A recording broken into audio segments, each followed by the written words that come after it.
Good afternoon, everyone. I'd like to welcome you to the 14th meeting of the Planning Environment Committee.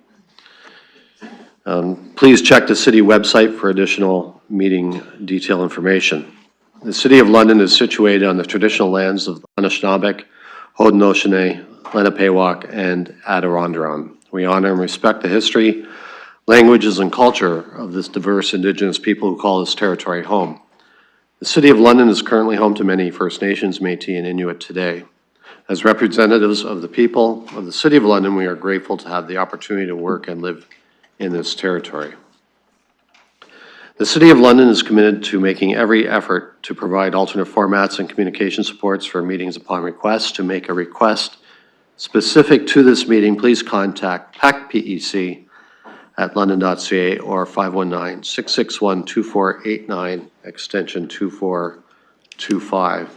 At this time, I'll look for any disclosures of pecuniary interest. Seeing none, we will move to consent items.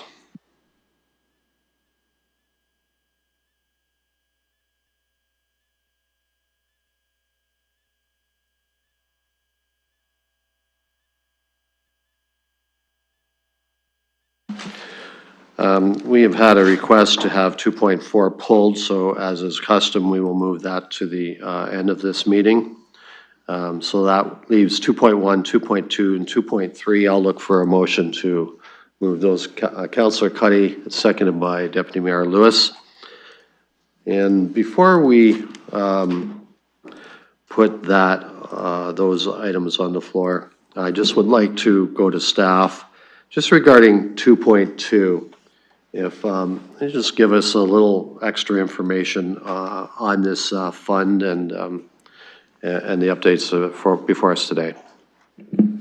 Thank you, through the chair. So with regards to 2.2, Housing Accelerator Fund, the report identifies proposed allocations under our current Housing Accelerator Fund. The first is in response to the additional $7.4 million that the city received in top-up funding as part of a second round of disbursements under the HAF program. As previously disclosed to Council, London was the recipient of an additional $7.4 million in March as part of a revised HAF agreement and London's commitment to 3 new initiatives. This $7.4 million has been allocated accordingly to those 3 new initiatives as per the City of London's HAF agreement and the desired additional unit outcomes, the breakdown of which can be found in section 2.2 of the report. The second part of the report details a review conducted by Civic Administration on our current HAF program. As we are now 2 years into the HAF program, we have identified surplus funds that were previously allocated to various costings associated with programs and initiatives in the HAF program. This surplus amounts to approximately $6 million and is being recommended to be reallocated to our currently oversubscribed HAF incentive programs. Both the Office to Residential and the Transit-Oriented Development Incentive Programs are currently oversubscribed, and additional funding will help these programs continue to support additional residential units in London. From the $6 million surplus, Civic Administration is recommending allocating $3 million for an additional 204 units under the TOD program and the other $3 million under the OTR program for an additional 85 units, as indicated in sections 2.4 and 2.5 of the report. A subsequent report on London's overall HAF progress and performance through the HAF program will be presented to Council in the coming months. Thank you very much. So I will put this on the floor for committee discussion. And, Mayor. Yes, I want to make comments on 2 of the consent items. The first one on the direction to fast-track housing. First, I want to thank a couple of people for this. I want to thank our staff for taking the direction and putting it into action and engaging with the development community on which projects could actually be brought forward on that kind of margin between, does it start in 2025 or 2026, and work with them to accelerate those projects and into 2025. As you know, we were able to achieve almost $13 million from the province's Building Faster Fund this year for us to be able to have an opportunity to do that in 2025, which is the final year of the existing program. We're going to need units in a year that has been challenging across the province to try to turn those permissions into actual homes. I want to thank the development community for embracing this idea and actually working with our staff to bring forward projects that actually could move by a couple months up and being innovative in that process. I appreciate this update report. I know we still have a ways to go, but having 2,890 units in the inspection phase means we're going to have units that are actually going to get inspected and count towards the target. Getting those other, 1,347 units and those 7 building permits done, and then really encouraging them to get in the ground before December of this year so that CMHC can count them, I think is really critical for us. And if those 2 things were to happen, we would be above the 80% threshold to achieve that additional provincial funding this year. So still a little bit of work to do, but I really appreciate the work of our staff and the development community on actually being able to bring some projects forward into 2025. The other piece I want to comment on is what you just had staff highlight. I want to first off thank the federal government for their continued trust in us through the Housing Accelerator Fund. The reason why we achieved those additional funds is because we outperformed in our first year. We exceeded our target. There was an advocacy effort to say, if not all this money is spent across the country, you should actually give it and put it into the hands of those who can actually deploy it for more units. And so I thank the federal government for doing that and trusting London as one of the leaders across this country in having the capacity to do that, and for our staff for the thoughtful submission to achieve an agreement with them on deploying that money. I also want to say I'm very happy to see the continued high performance of our incentive programs. The top-ups to the office residential conversion program and the transit-oriented development program, I think is a testament to 2 things. One, that we've actually found incentive programs that are incentivizing development to the point where they're going to need more money in the pot. And 2, executing those programs really well in partnership with those who are interested in building our city. And out of these programs, we've actually attracted new investment, like net new investment into London. People who have never developed here before who've said, that's an incentive program, I'm going to invest in the downtown of this city, and I'm going to convert some of this vacant office space, of which we have an excess of, convert those into residential units and create homes for people. So those are 2 really great things. I'm fully supportive of the allocations and the top of those programs. And I'll share with colleagues, although colleagues who are at AMO know this, but share with the public is that, these programs have gotten the attention of both the province as well as other municipalities across the province. There are other incentive programs, particularly office residential conversion across this country, that are very expensive. We found a way to do it at a much more reasonable cost that is incentivizing and creating units. There's a lot of interest from other Ontario municipalities in replicating our program, working with our staff to see how we've designed it. And the province, as they think about how they're going to try to drive permissions into units across this province, are looking at our program and perhaps have an interest in capitalizing these types of programs both here in London and across the province to try to, again, change all the municipal permissions that are happening into actual units and homes on the ground. So great work by our staff. Thank you for continuing to execute a great program. And thanks to this committee and council for approving these programs and continuing to support them. I'm fully supportive of the consent items before us today. Thank you. I'll look for other comments. Deputy Mayor. Thank you, Chair. So I'm not going to repeat everything the mayor said. I agree with it. And I recognize that the contributions right now are specific to a number of units that we're targeting for completion. My question to staff, though, is longer term in terms of the allocation of funding as it's available for these incentive programs.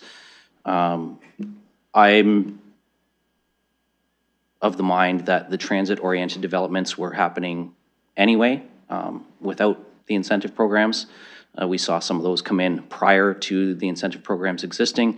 I think at the Century development that was brought forward by Auburn and Drulo along the Wellington Gateway as an example. And I see, honestly, some significant uptake and interest in uptake in the office to residential conversion piece.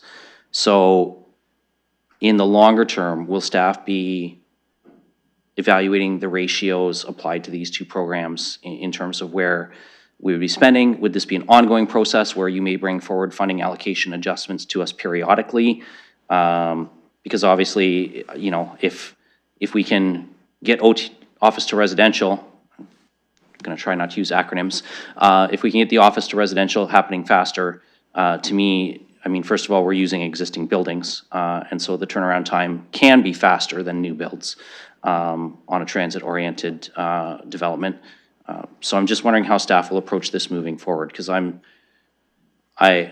want to make sure that we're not locking ourselves into long-term ratios that can't be adjusted moving forward as we see more demand in one area, less demand in another perhaps. I'll go with staff. Through the chair, there's absolutely opportunities to readjust these ratios as we go. That's why we're bringing this back to you today. Annually, we've provided an update on the Housing Accelerator Program, and we're going to be doing that at the end of this year as well, to be able to provide you some thoughts and ideas of how we might want to tweak this moving forward. The idea is that these programs are flexible, and council has that opportunity to make those changes on a timely basis. So way we've developed these values and the amount of funding with each one of these pots is based on what we think that there's a potential for applications out there. So at any one time, if there is an excess in funding in any of those application categories, then we can make those switches to ensure that we have this funding.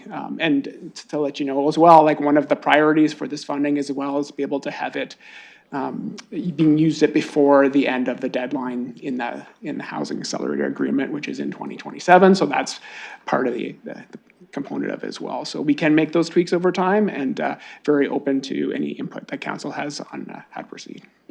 Okay. Deputy Mayor. Great, very much appreciate that, because certainly we do want to see that federal money go out the door, not send it back to Ottawa before the deadline, and whatever that means to get those units as ratios maybe change over time and opportunities present themselves. I wanted to just make sure we had some flexibility. I also want to say, just on 2.2 specifically, and the outcomes allocation review incentives on the Housing Accelerator, I was really pleased to see reference in the report around adopting and being more flexible with prefab and modular opportunities. You know, a couple cycles ago, we approved a development on Evangeline in my ward that's going to see 10 prefab townhouses constructed.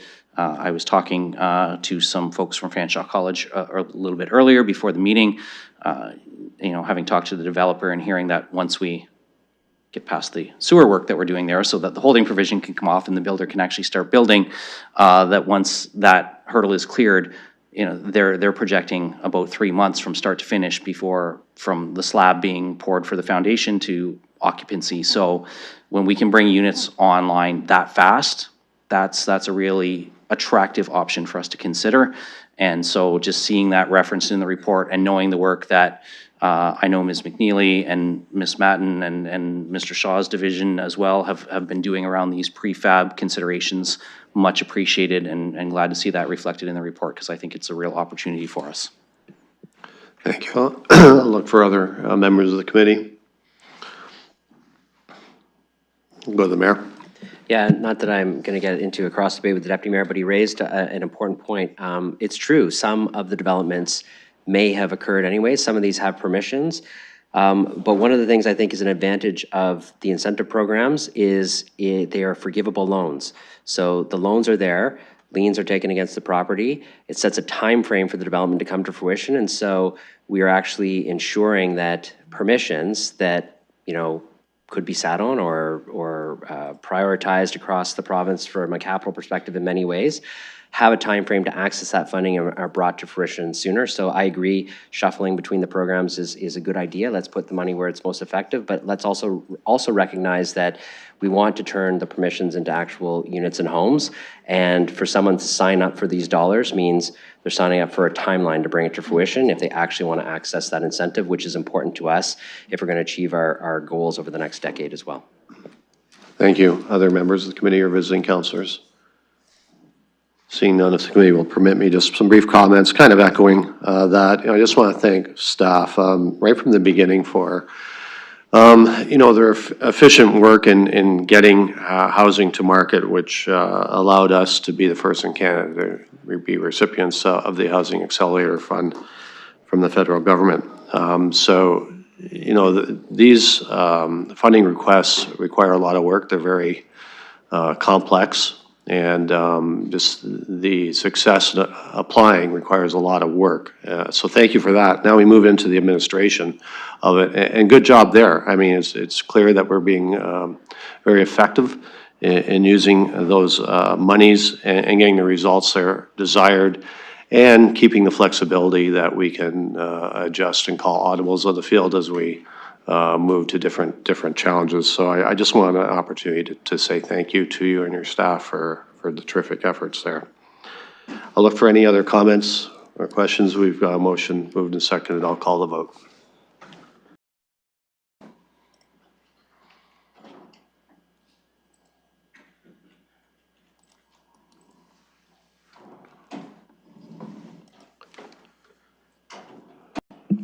Closing the vote, the motion carries 6-0.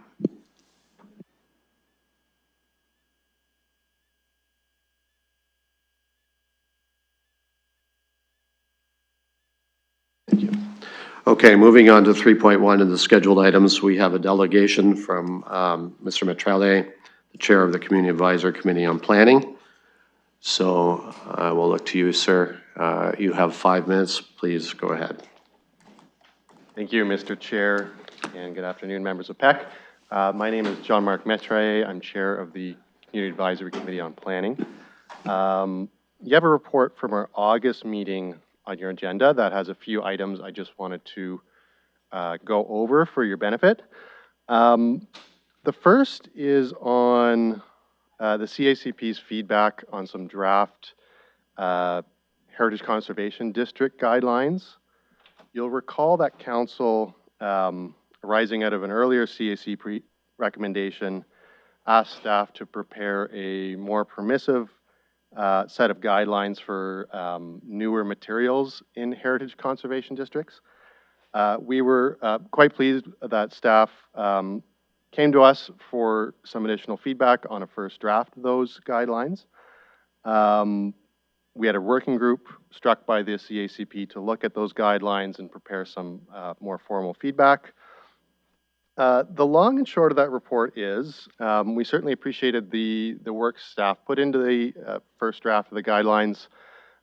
We liked the structure of it. The only thing is we thought it could go a little bit further on the more permissive angle. We don't have any concerns about what's recommended. So staff, as you know, always recommend repair, retention, use of original materials. Where we thought it could go a little bit further is not necessarily what's recommended, but what's permitted. And so you'll see in the working group report, where we've gone with that is a recommendation that we start to be a little bit more permissive with the use of vinyl in heritage conservation districts. So there's some examples, relatively limited we have in there where we think it is appropriate in an HCD to use vinyl on things like porches, windows, siding. Again, it's not meant to be a carte blanche, do whatever you want in an HCD, but our focus really was on preserving the look of these districts.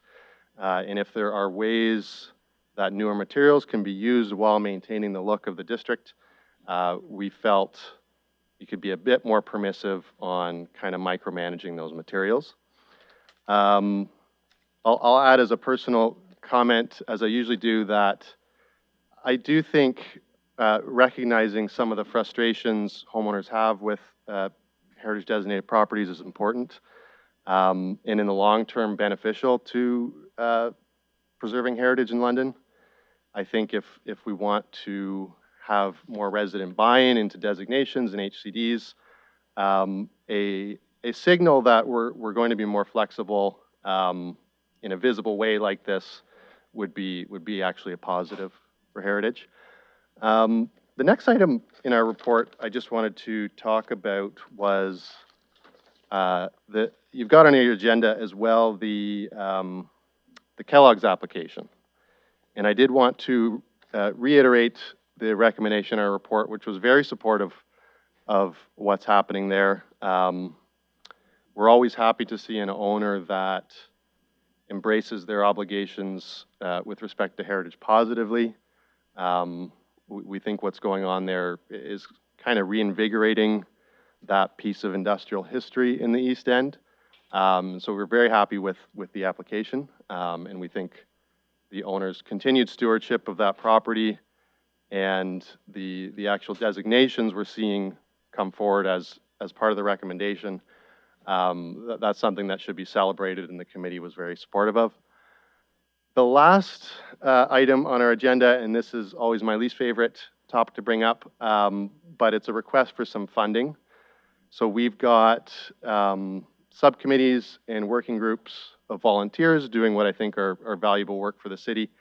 I know some of us have had to put our own money into booking things like meeting rooms, and so we are requesting approval of some funds to book meeting rooms for working groups and subcommittees. I think we're very flexible about how that happens, using public spaces, nothing fancy, but like I said, I think we're doing what I hope is valuable work, and we could use that support in whatever way you see fit. And that covers our report. Thanks so much. Thank you. And I'll look to committee to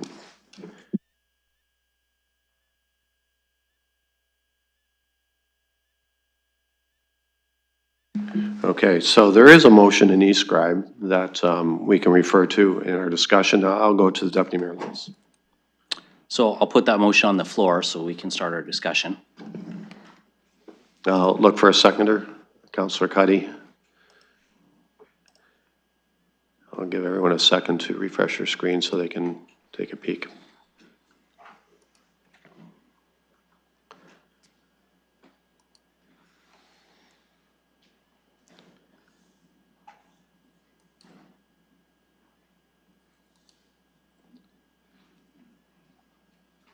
Okay.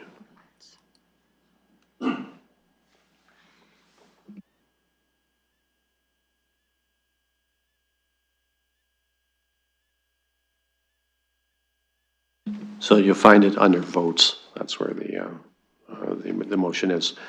So I'll go back to you, Deputy Mayor.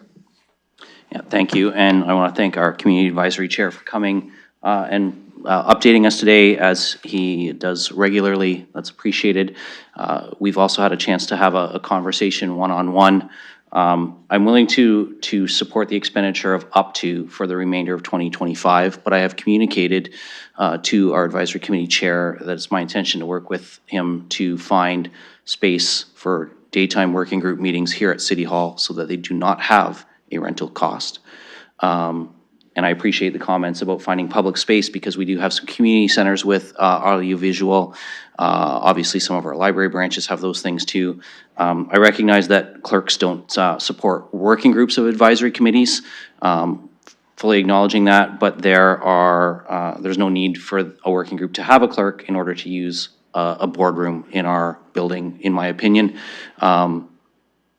Members of council can sometimes book boardrooms for meetings we need to have. We don't have clerk support for that either. I think that an advisory committee needing to do that to carry out the work of advisory committee is not an unreasonable request. Recognizing that their working groups may sometimes need to work in the evenings and that would require potentially extra security costs and things like that. And so they may need some flexibility. I'll support the up to for rentals now, but I wanted to communicate to colleagues that we will be working to find an opportunity to accommodate those meeting spaces at zero cost here at City Hall for as much as possible. I also want to comment on the specifics around heritage alterations and using modern materials. I fully agree with where the advisory committee is coming here. These alternate materials simply must be adopted as part of our policy. I like the language that I heard in some of their draft about recommended and then allowed. And there is a difference between what staff might recommend, but what we would actually allow. And so I think creating a tiered approach where we can consider what is allowed versus what is recommended would be a really valuable tool moving forward. I recall the infamous blue vinyl siding discussion from a couple months back. That's not a discussion I really want to have again at PEC. I'd like to see us update these material uses. I also think colleagues should be aware that when we're talking about heritage designations, and while this is more discussing heritage conservation districts, if you want to see the impacts of a heritage designation on costs, take a look at what's happening in Kingston, where a homeowner of a Century Farm saw her insurance costs spike by $21,000 a year because council imposed a Part 4 heritage designation. Insurance companies are looking at heritage properties and saying the cost to replace with like materials is ridiculously cost prohibitive for them to insure. They're not willing to pay out on that. So if we want to ensure that we are not having demolition by neglect of heritage properties, we have to allow homeowners some flexibility in materials that are involved. Now, that was a Part 4, that was not a conservation district piece, but I'm highlighting that as an example of what is happening around this province with heritage designations being imposed on things. I think that there's value to preserving a streetscape appearance where appropriate. And I'm at my time, so I'll wrap up really quickly by saying, but I think there's a difference between appearance and replicating materials from a century ago. I think you can keep the feel without necessarily having to use older original style materials. Thank you, Deputy Mayor. Look for other comments or questions on this item. So just from the chair, I'll just echo quickly what the Deputy Mayor said. You know, we've had number of instances where it comes before this committee on questions like that, and for all those reasons, the committee has approved other material. For a lot of reasons is energy efficiency as well, and times have changed in 100 years when homes were built, and it preserves the look, but it adds value in so many other ways. So I think when you go out from a pragmatic viewpoint, you'll get more properties owners may be willing to designate their properties heritage, and again, we'll avoid demolition by neglect. If there are no other comments or questions, I'll call the vote. I vote in favor. Closing the vote, the motion carries 6-0. Thank you. Moving ahead to 3.2, this is regarding 230 Adelaide Street North. And I'll look for a motion to open the public participation meeting. Councillor Cuddy, seconded by Deputy Mayor Lewis. We'll call that vote. As a point of order. Yeah. As per our last committee meeting, I don't want to speak for Councillor Cuddy, but I'm happy to be a mover or seconder on all the opening and closing of PPMs just to save us going through that extra step. Thank you for that, Deputy Mayor. It worked well in our last meeting, so let's continue that practice. The two of you are willing to move in second on all the public participation openings and closings. Okay, clerk, okay. So we're good. So we'll open the vote on that.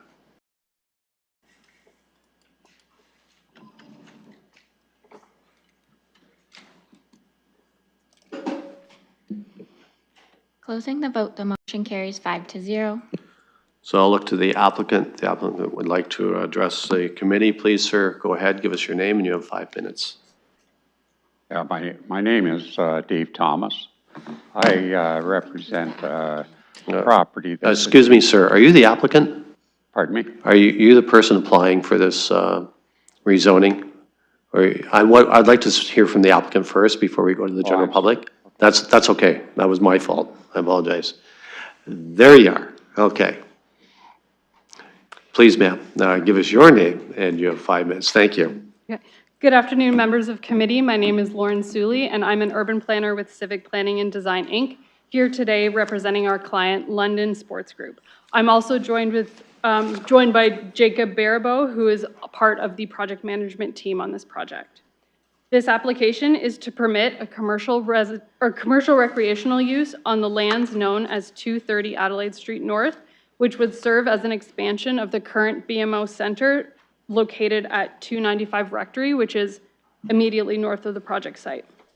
The proposed development concept includes a new 122 square foot sports facility with indoor fields and administration areas, 2 outdoor fields, an extended parking area, and pedestrian connections connecting this project site to 295 Rectory and also out to both public streets.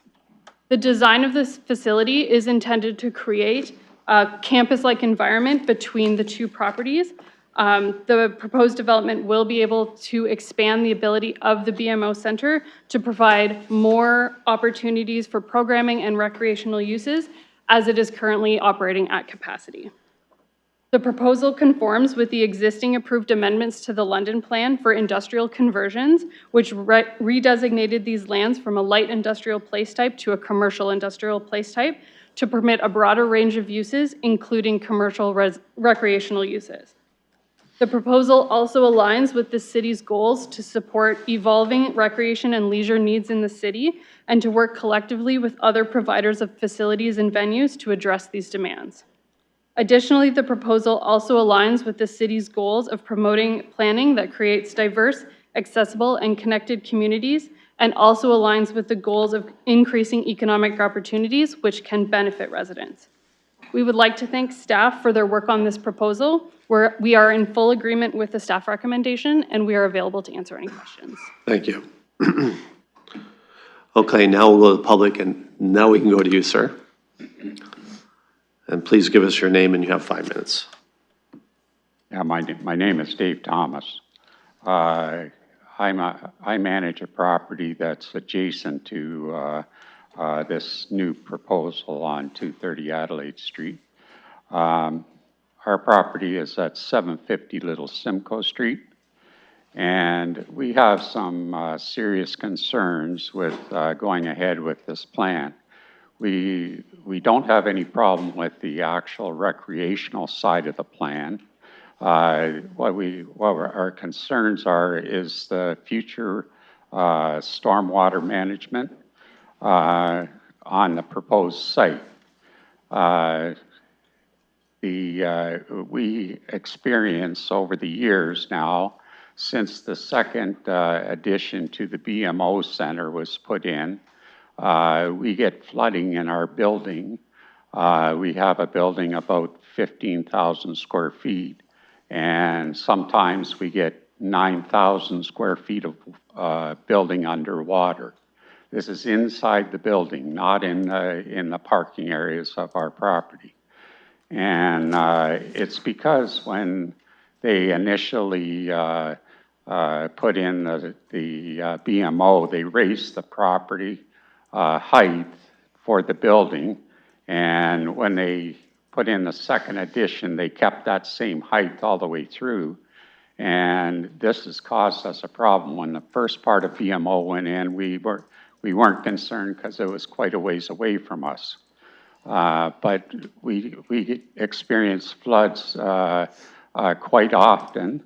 As we all know, the climate change has given us more torrential downfalls than before, and we've looked after this building since 2003, and we didn't experience anything until the second addition went in. Because the way it's raised up, it's about 20 inches higher than our property, and all of the land slopes right to the back of our building. Our building is right on grade. Our building was built in between 1950 to 1955, and it was built on grade. There has been no changes in the footprint of our building since then, and we have huge concerns, and we would expect that the city would look into this, how the stormwater management is going to be looked after. The other thing that we have problems with is, we have concerns with, is the future of the snow management storage location. On the proposal, I didn't see anywhere where the snow management was looked after. There's a lot more parking put in that site, and there's obviously a new building. The BMO Center itself can't handle sometimes all of the vehicular traffic that for the patrons that they have, and so it swells out into the streets for different times of the year.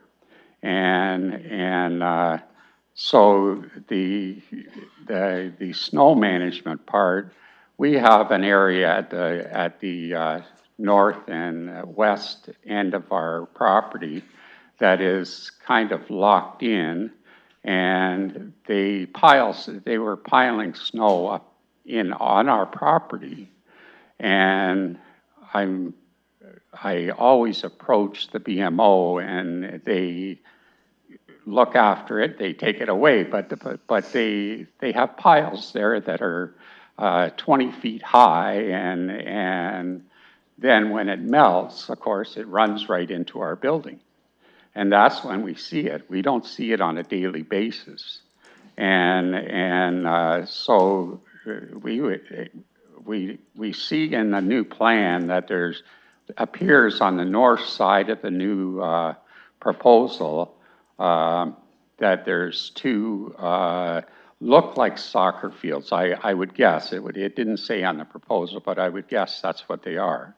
And I'm sure that if they're like North London soccer on Adelaide Street North, that sprinklers their grass for the soccer fields.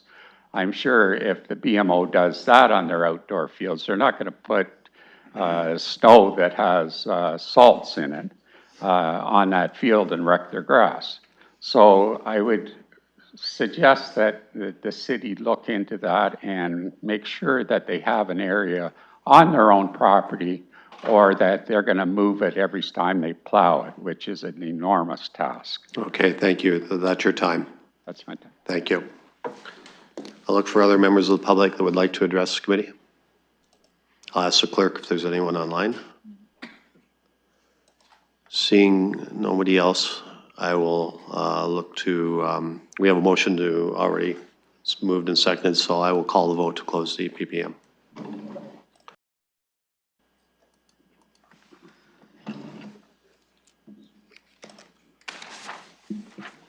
Closing the vote, the motion carries 5-0. Thank you. And before we go to committee, I'm just going to go to staff with the concerns that were raised. What are the plans for stormwater management, especially given the history when the second building was put up at higher than grade? Thank you. Through the chair, city compliance staff have been in contact with the resident, and we are aware of the concerns. We've actually conducted site visits in the past. At this point in time, the best opportunity for city staff to alleviate the problem would be part of the review and approval of the future site plan application.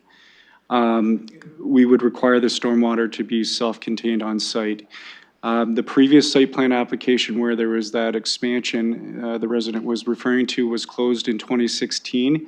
So at this point in time, it's considered a civil matter until that site plan application comes through our door. Thank you.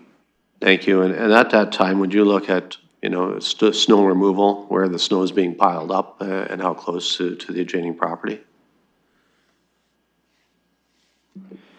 Yeah, as part of the site plan requirements, they have to show snow storage locations. So they also submit a grading plan. So we compare both plans and we make sure that during the snow melt that the water is not traversing into adjacent properties. Okay, thank you very much. So I'll open this to the committee look for a motion. Deputy Mayor Lewis. So since Councillor McAllister is not a member of the committee and can't move it, I will move the staff recommendation. Thank you. I'll look for a seconder. Councillor Pelosi seconds. So I'll go to committee members first before I go to visiting councillors.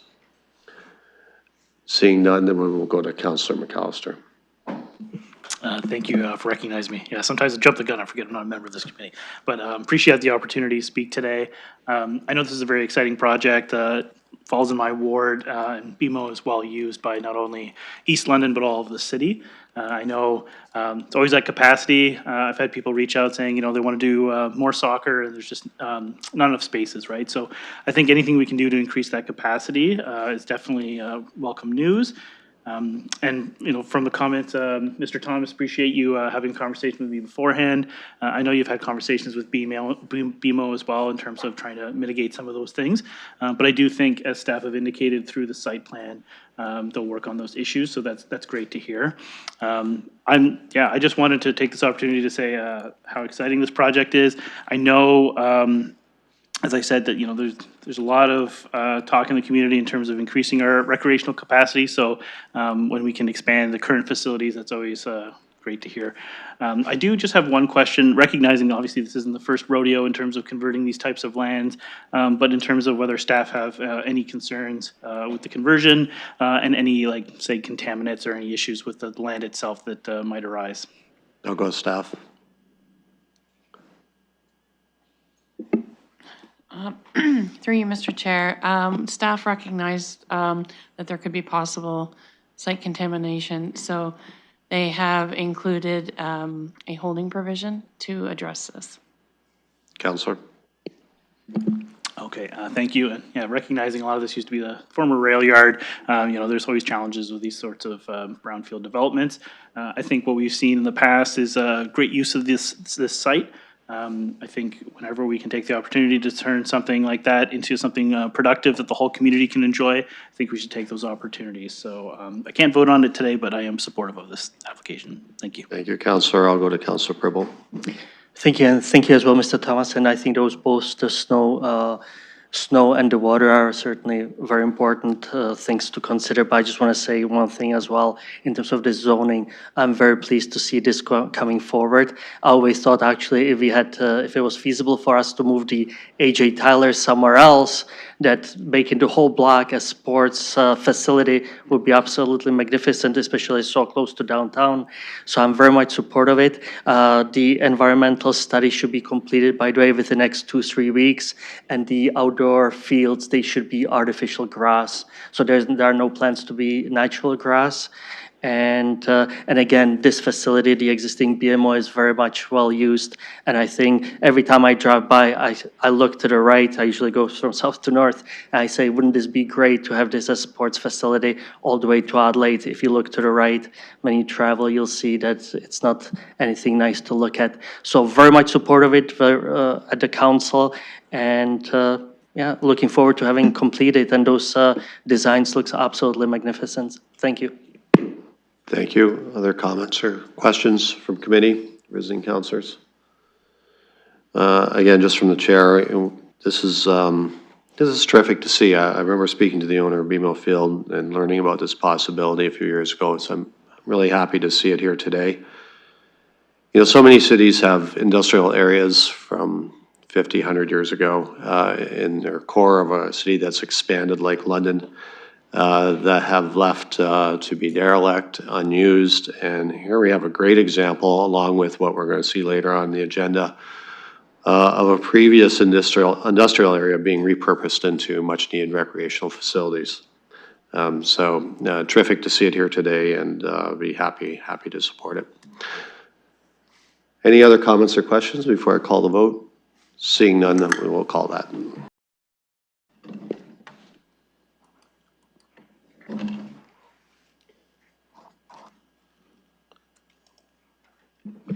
Closing the vote, the motion carries 5-0. Thank you. Moving on to 3.3, this is regarding 825 Warrencliffe Road South. We'll look for, I'll call the vote on opening the public participation.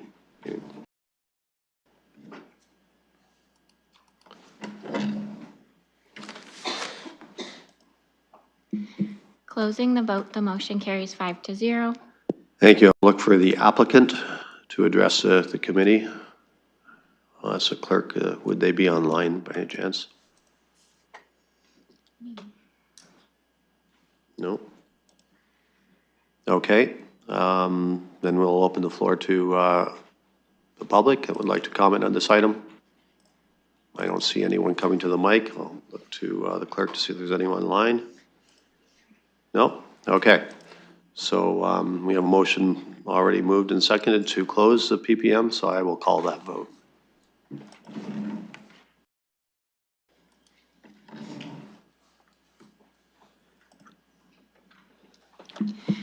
Closing the vote, the motion carries 5-0. Thank you. I'll look to committee now for a motion.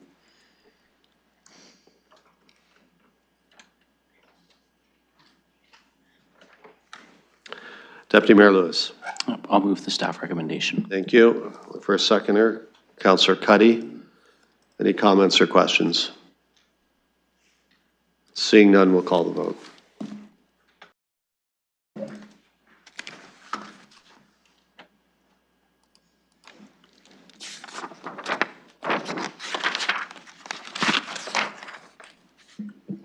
Closing the vote, the motion carries 5-0.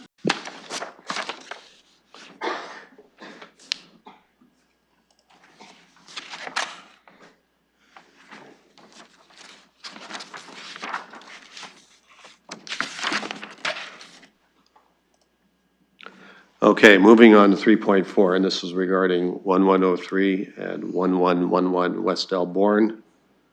We will call the vote on opening the public participation meeting.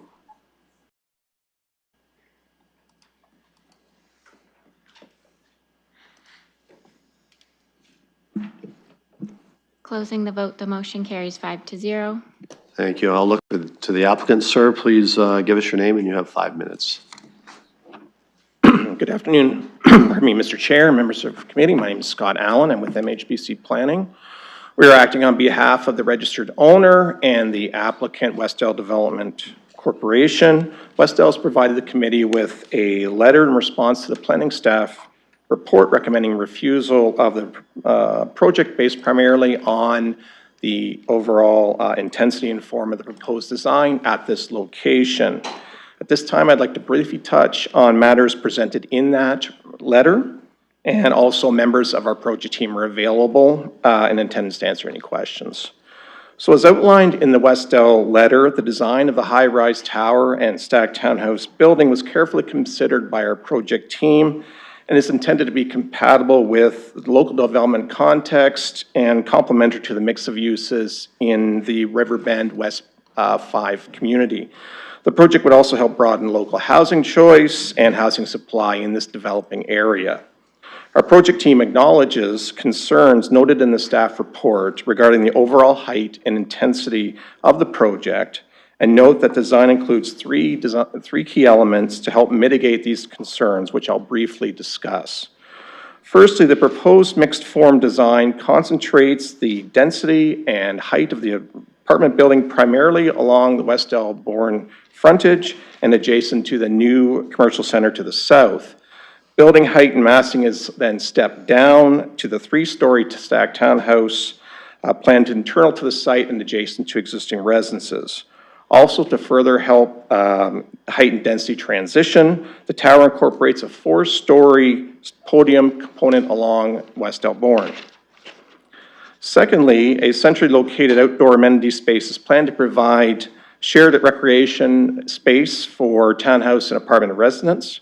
The main amenity area is complemented by the apartment building by way of rooftop terraces and common space with private rear yards provided for the townhouse units.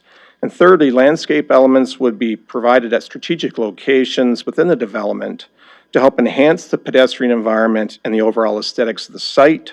Additionally, the majority of on-site parking would be located underground, with surface parking only provided to the north of the site, which also provides additional separation distance from the existing residences.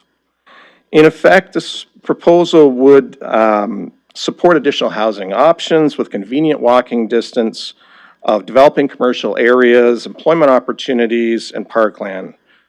Project implementation would also increase housing availability and attainability in response to market demand.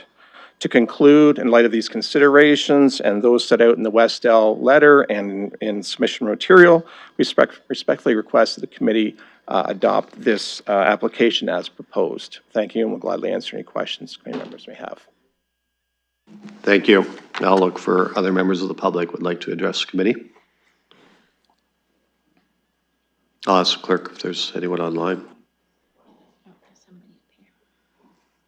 Is there anyone online? Okay, thank you. Please, sir, go ahead. You have 5 minutes. If you could give us your name, that'd be great. Yeah, my name is Carson Haight. Good afternoon. And I am a proud resident of 2161 Linkway Boulevard, which is directly adjacent to the proposed development at 1103 and 1111 West Alborn.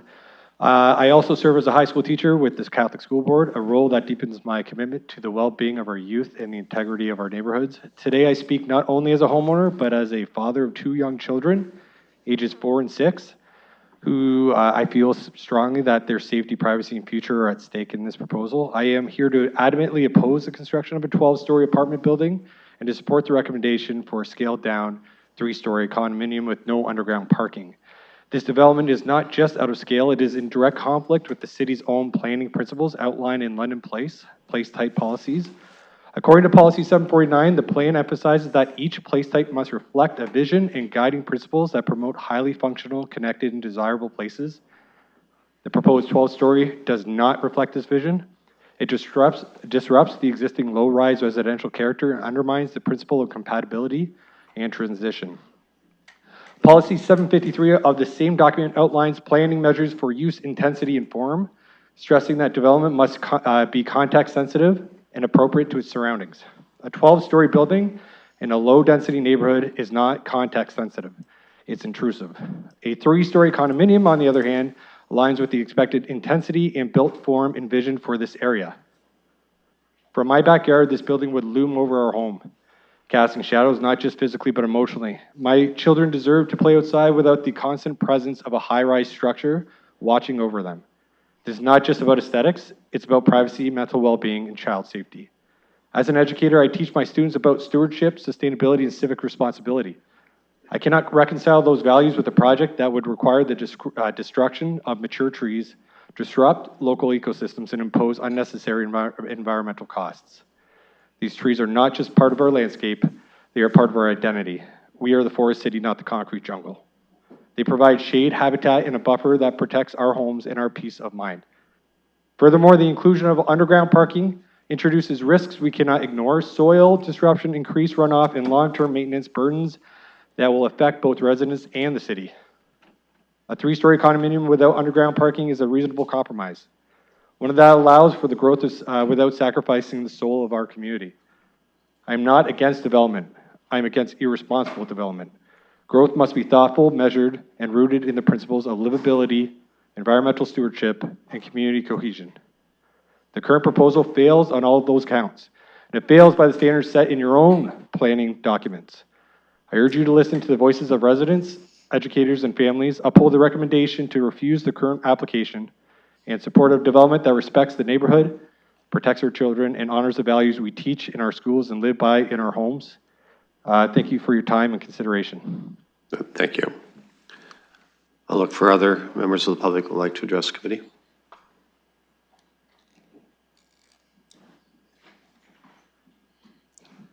Please, ma'am, I want to give us your name and you have 5 minutes. Good afternoon, I'm Sandra Welch, and I too live adjacent to the proposed development. And I am here to support the recommendation of the planner to not proceed with a 12-story high-rise on the property and move forward with something alternative such as the 3-story stacked townhouses. I returned to London about a year ago and bought 2177 Linkway Boulevard, which is at the rear of the property. It is unique in that when the planners approved that building plan along Linkway, our lots are truncated. So I'm on a double lot in a bungalow that's very short. So my back fence is 5 feet away from my back fence. So this proposal is for a 12-story building just over my back fence. Privacy, drainage, all those issues come into play for me on a micro level. The neighborhood plan is supportive of a 3-story. That's reasonable. This planning current designation is R1-14, one residential dwelling on a large lot. It is a huge leap to go from one house to a 12-story building with 200+ units and over 500 individuals according to the sewage plan in the proposal. That's a big change. As your taxpayers and people coming into London to purchase houses, I've worked here for 25 years. I work at the Children's Aid Society. I know about the housing crisis. I'm all about development and improving places for our homeless. This is the antithesis of this. This is something that will impact the future. I propose to you that people like me, in my shoes a year ago, coming into London, location, the view from your back property, and your privacy are all things all home buyers consider. We put our life savings in our homes these days. Now, I'm looking at a situation where a year later, less than a year, I got the notice. My plans are going this. My home value is affected. My privacy is affected. It is devastating.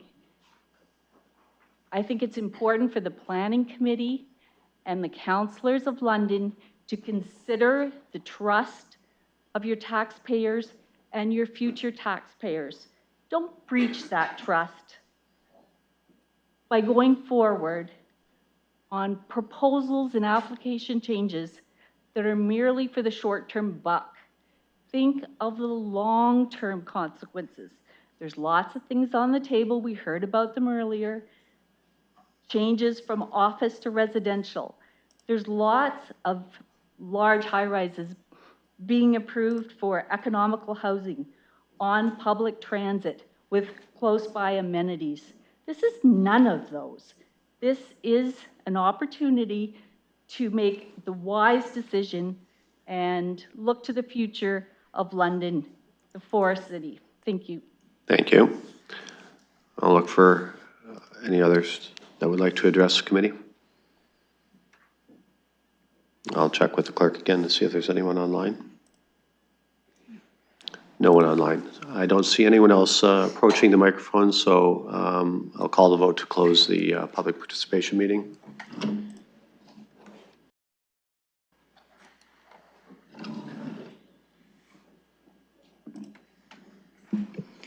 Closing the vote, the motion carries 5-0.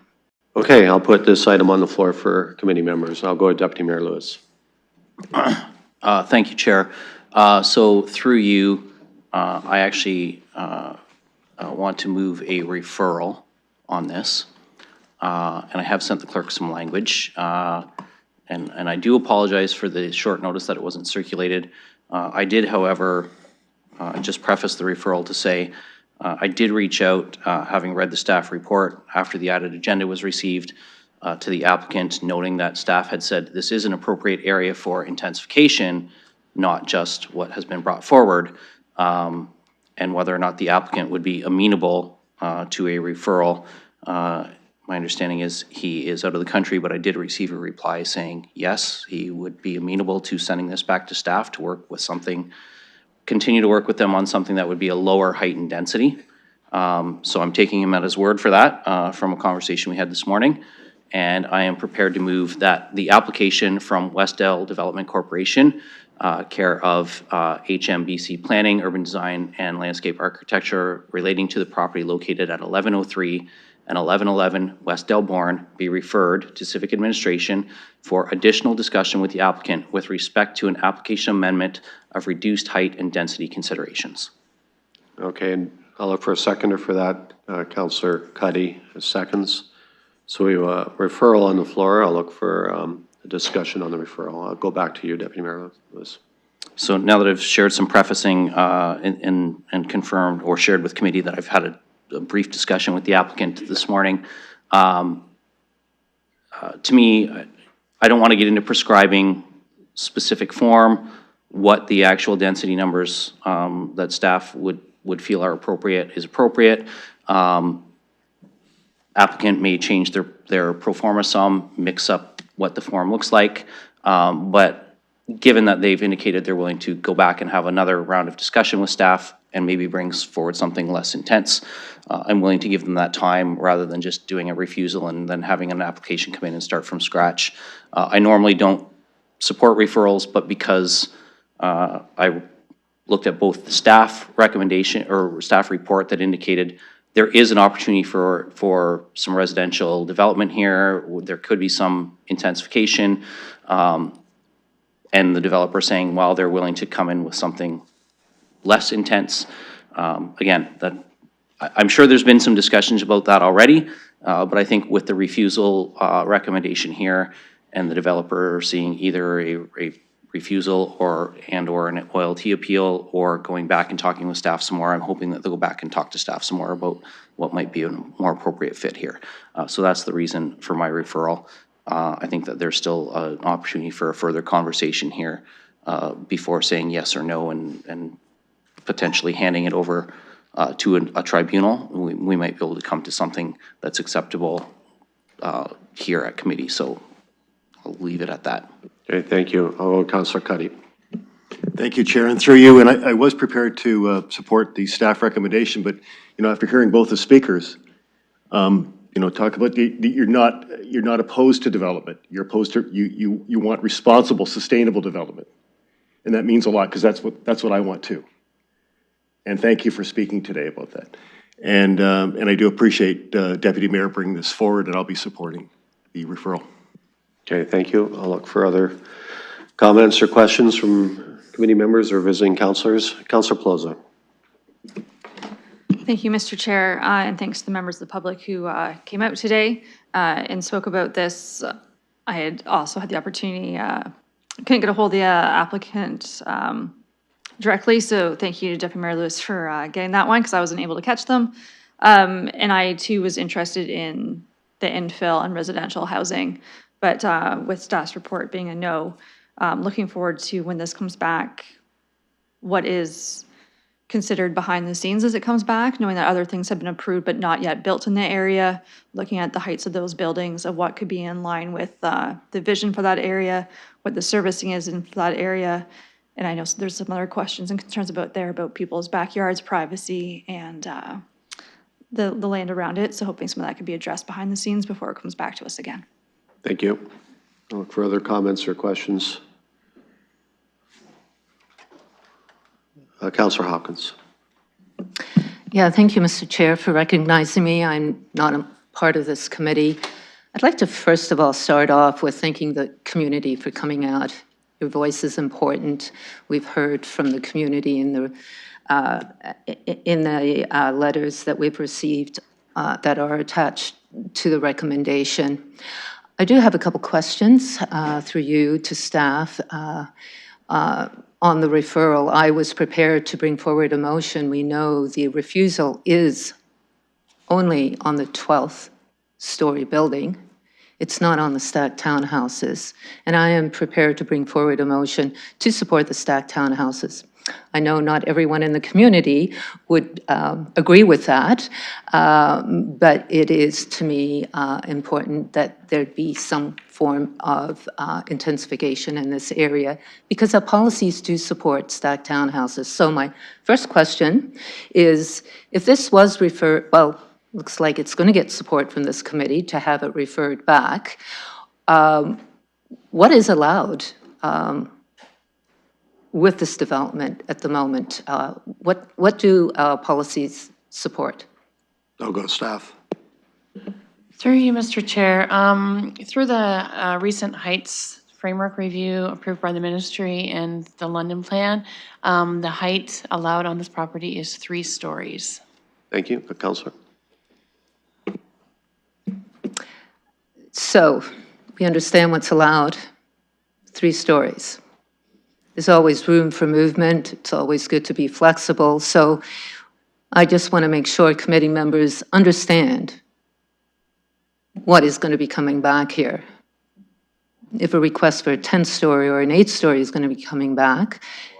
Point of order. Go ahead, Deputy Mayor.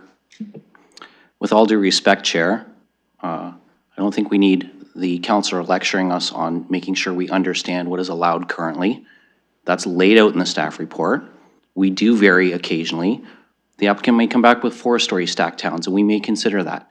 But I don't think we need, as a committee, to have a fellow colleague say, I hope councillors understand what is going to come back. We don't know what is going to come back.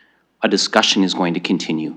So I would ask the counselor to focus on the referral, not a motion she was prepared to move, and respect the fact that other members of council are quite capable of reading the reports ourselves. Yeah, I understand where you're coming from, Deputy Mayor, but however, I think the counselor is trying to, maybe get across a point of view for those folks that maybe aren't familiar with, the details in these applications. I'll go back to you, counselor. Just, keep your comments to, we understand this committee. So just be aware of your wording as best as possible, and we'll leave it at that. Well, I'll start off and apologize if I came across lecturing. I didn't mean to do that. I do appreciate the Deputy Mayor bringing forward the referral. I know he is not usually in favor of referrals, so I do appreciate the conversation going forward. But I do think it's really important for the public to understand our policies and what's allowed, and for committee members as well. My second question is around the servicing. I know I've heard comments that the developer would be responsible for the servicing of this area, and I would like to understand a little bit more of what is allowed when it comes to servicing any kind of development on this piece of property. So I'll go to staff for comments on servicing development here. Thank you. Through the chair, sewers have actually been extended south along West Alborn from the Linkway Boulevard to support the new commercial development just south of that site. So the expectation would be that this site would connect to those sewers. A capacity analysis was provided as part of the zoning, and capacity is available for the proposal. They do have to provide an easement when they do come to site plan approval. They'll have to provide servicing easements for the properties just to the west on Oxford Street. I believe the addresses are 1949 and 1941 Oxford Street West. Because there's no sanitary sewer on Oxford, those properties are tributary to West Alborn as well. Councillor. Thank you for that. I do appreciate the clarification of servicing for this property at this committee. I just want to further speak to the comments that I have prepared, and as it relates to staff's recommendation for refusal. And I fully support that, but I do think that the stacked townhouses is appropriate for this area. Councillor? Yep. The clerk has advised me just to, let's keep our comments to the referral. So Ty, whatever you're saying, I know you're well experienced, so just keep your comments tied to the referral that we're talking about, not the actual application. So on the referral then, and only on the referral, as much as I would like to, I'm very hesitant about what is going to come back to us, but I am willing to see what that conversation is going to look like. I'm going to leave my comments at that. I know this is going to go to council as well, and I'll be pulling it at council to make further comments. Thank you. Okay, thank you. I'll look for other comments or questions. Yeah, just for the public's information, this is a referral. It's not, and it will go to council. The referral could be defeated at council, in which case another motion would have to be presented. Anything that comes of this referral would have to come back to this committee for final approval. So that's where things stand at this moment. So I'll look for any other comments or questions. We have a motion moved and seconded, and we'll call that vote.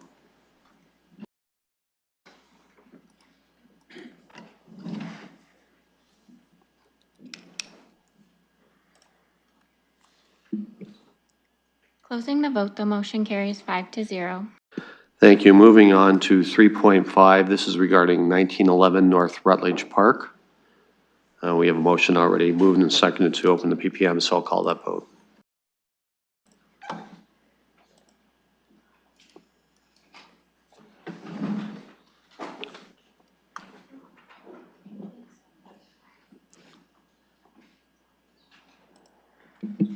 Closing the vote, the motion carries 5-0. Thank you. I'll look for the applicant to address us. Please, ma'am, give us your name, and you have 5 minutes. Thank you, Chair. Good afternoon, committee members, staff, and members of the public. My name is Aaliyah Richards, and I am a planner with Zelenka Priamo Limited. I'm joined today by the proponents of this application, HLH Investments, as well as other members of the project team. I'm very pleased to be here today representing this application for 1911 North Rutledge Park. I'd like to start by extending my sincerest thanks to staff, particularly Isaac DeCuster, for his responsiveness in collaborating with us over these past few months. We have received and reviewed the staff report and are in full support of the recommendation for the proposed zoning bylaw amendment. We respectfully request that committee members endorse the staff recommendation, and I'm available to answer any questions if you have any. Thank you. I'll look for other members of the public to address the committee. I'll ask the clerk if there's anyone online. There is no one online. I don't see anyone approaching the mic, so I'll call the vote to close the PPM.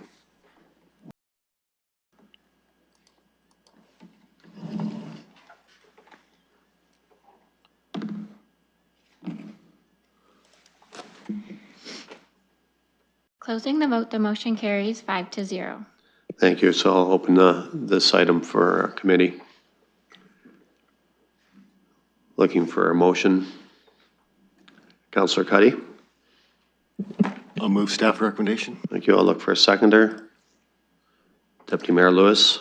So now we have a motion moved and second. I'll look for discussion from committee members or visiting councillors. Councillor Rahman. Thank you, and through you. First, I want to start by saying thank you to the applicant for the engagement on this property and this project at 1911 North Rutledge Park. I appreciate the opportunity to have an early review of it and to discuss it with my residents in the area. At the time that you'll see this is a bit of a different application for us. The time that it first came forward, it came as the original submission, and that was received, and I circulated that as well.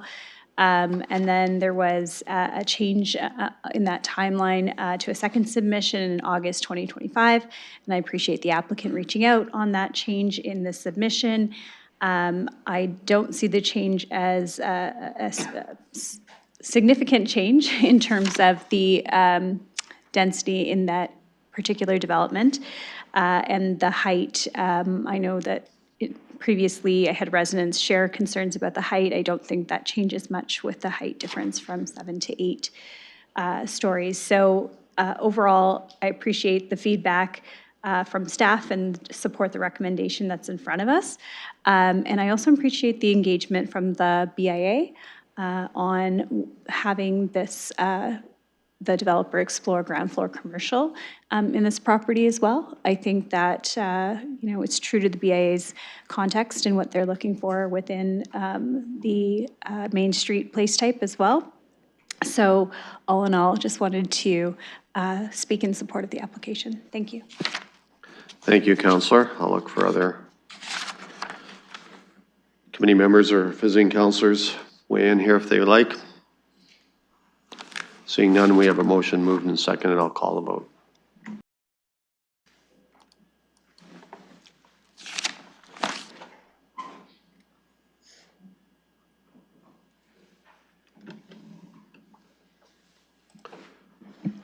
Closing the vote, the motion carries 5-0. Moving on to 3.6, this is regarding 772 Reardon Boulevard. I'll open the vote to open the public participation meeting.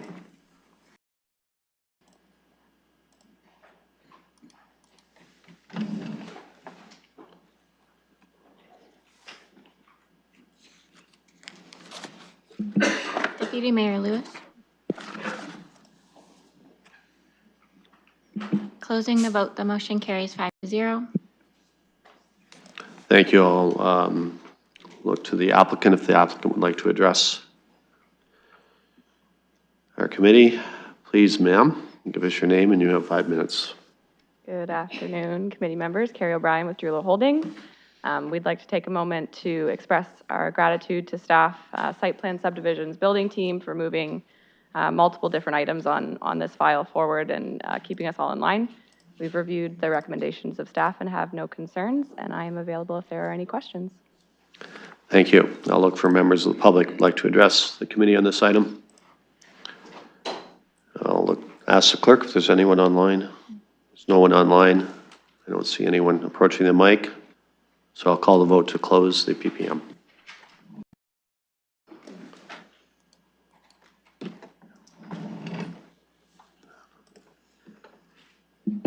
Closing the vote, the motion carries 5-0.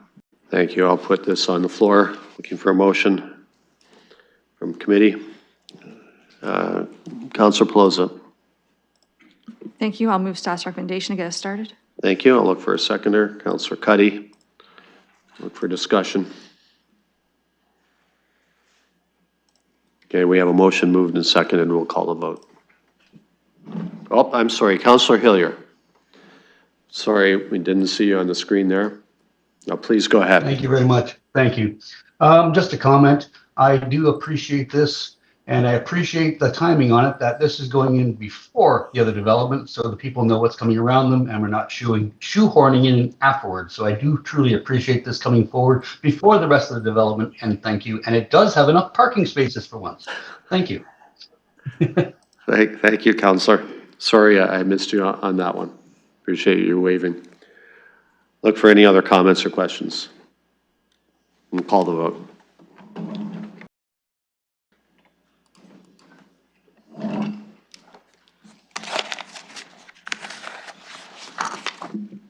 Closing the vote, the motion carries 5-0. Okay, moving on to 3.7. This is regarding 1470 to 1474 Highbury Avenue North. We have a motion already moved and second to open the public participation meeting. We'll call that vote.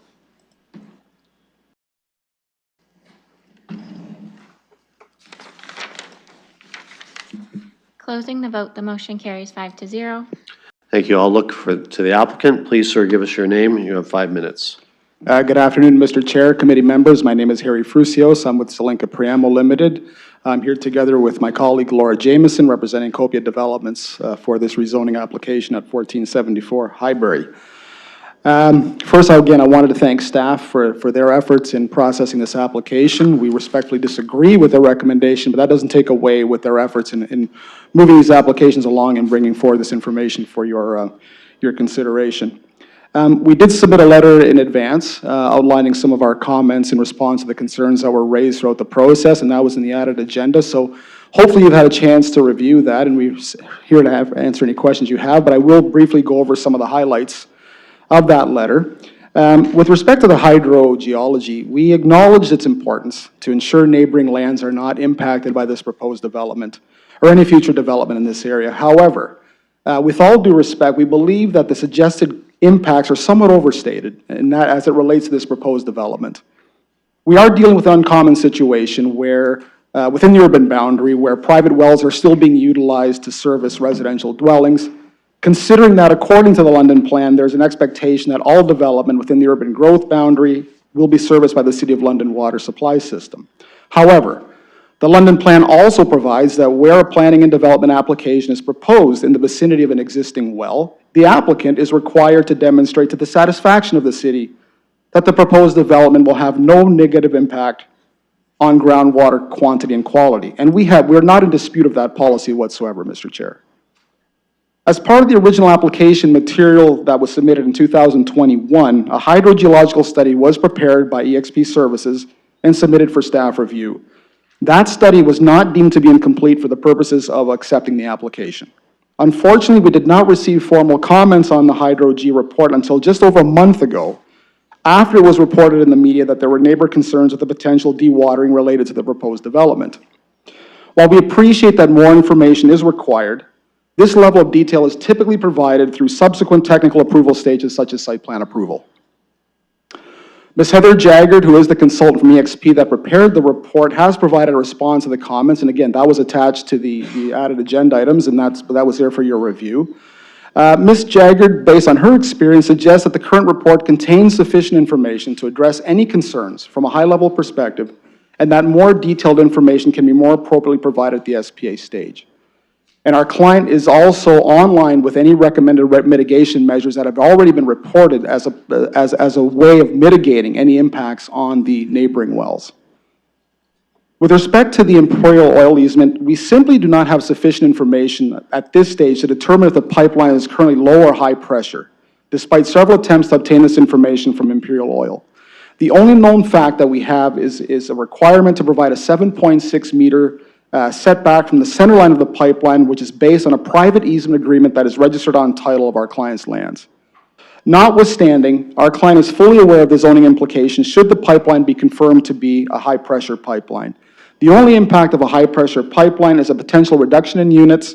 However, it does not prevent the development from moving forward in a form that is generally consistent with the latest concept plan and what is currently approved in the policy of the London Plan. With respect to the urban design comments, we do note that the proposed height of this building is contemplated, which is 14 stories, is contemplated in the London Plan and was also previously contemplated in the 1989 official plan as a high-density residential area. The proposed development has been purposely concentrated to the north boundary of the subject lands, as the abutting lands to the north are also constrained by the same natural heritage and Imperial Oil easement constraints that we also have to consider as part of this application. However, the abutting lands appear to be more constrained due to the northwest-southeast orientation of that pipeline, which would angle more towards the front of their property, thereby very limiting their ability to build a high-rise, let alone any other form of residential development. Of note, the UTRCA has no concerns with the proposed development, and ecology staff raised no major concerns with the EIS proposal for a 30-meter ecological buffer from the existing pond to the west. 30 seconds. Thank you, Mr. Chair. So we believe we've addressed these comments to the best of our abilities. We understand that staff is recommending a holding provision. We have no issue with that based on the fact that we're dealing with private wells, as long as the zoning amendment that we've attached to our information package is approved by council. So I will wrap it up by saying we believe that this meets the provincial policy statement, the intent of the London Plan, and represents good planning principles, and would be happy to answer any questions you have. Thank you. Thank you, Mr. Purtier. I'll look for other members of the public who would like to address the committee. Please, sir, give us your name, and you have 5 minutes. I'm Sean Harrington. Thank you, Chair and councillors. I'll try to be brief. I'm sure you have all read the staff reports and all the letters and are aware of all of our concerns. Our property directly abuts the development to the east on Webster Street.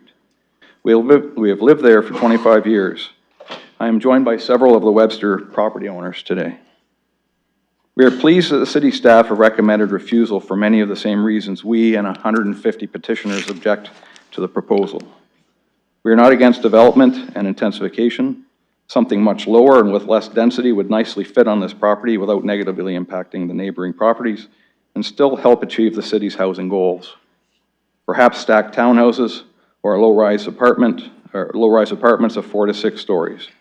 The pumping of more than 400,000 liters of water per day could likely also be avoided. Our hope is that each of you, and ultimately council, will agree with the staff's recommended refusal and vote against the proposed development. This development of 14 stories and 485 units per hectare is too intensive and is not consistent with the character of the neighborhood. The 485 units per hectare density is 3 times what is permitted. The London Plan states the most intensive forms of development will be directed to the downtown, transit villages, and the station locations along the rapid transit corridors. This stretch of Highbury is none of the above. While policies in the London Plan allow up to 14 stories, they also state that development must fit the character of the existing neighborhood. The neighborhood is currently low-rise residential and commercial buildings. The tallest on the block is a 4-story long-term care home. There are also new 4- and 5-story apartments on Claley at Edge Valley. All the properties on the north end of Webster Street rely on wells for drinking water. Pumping more than 400,000 liters of water per day from the aquifer could seriously impact our wells.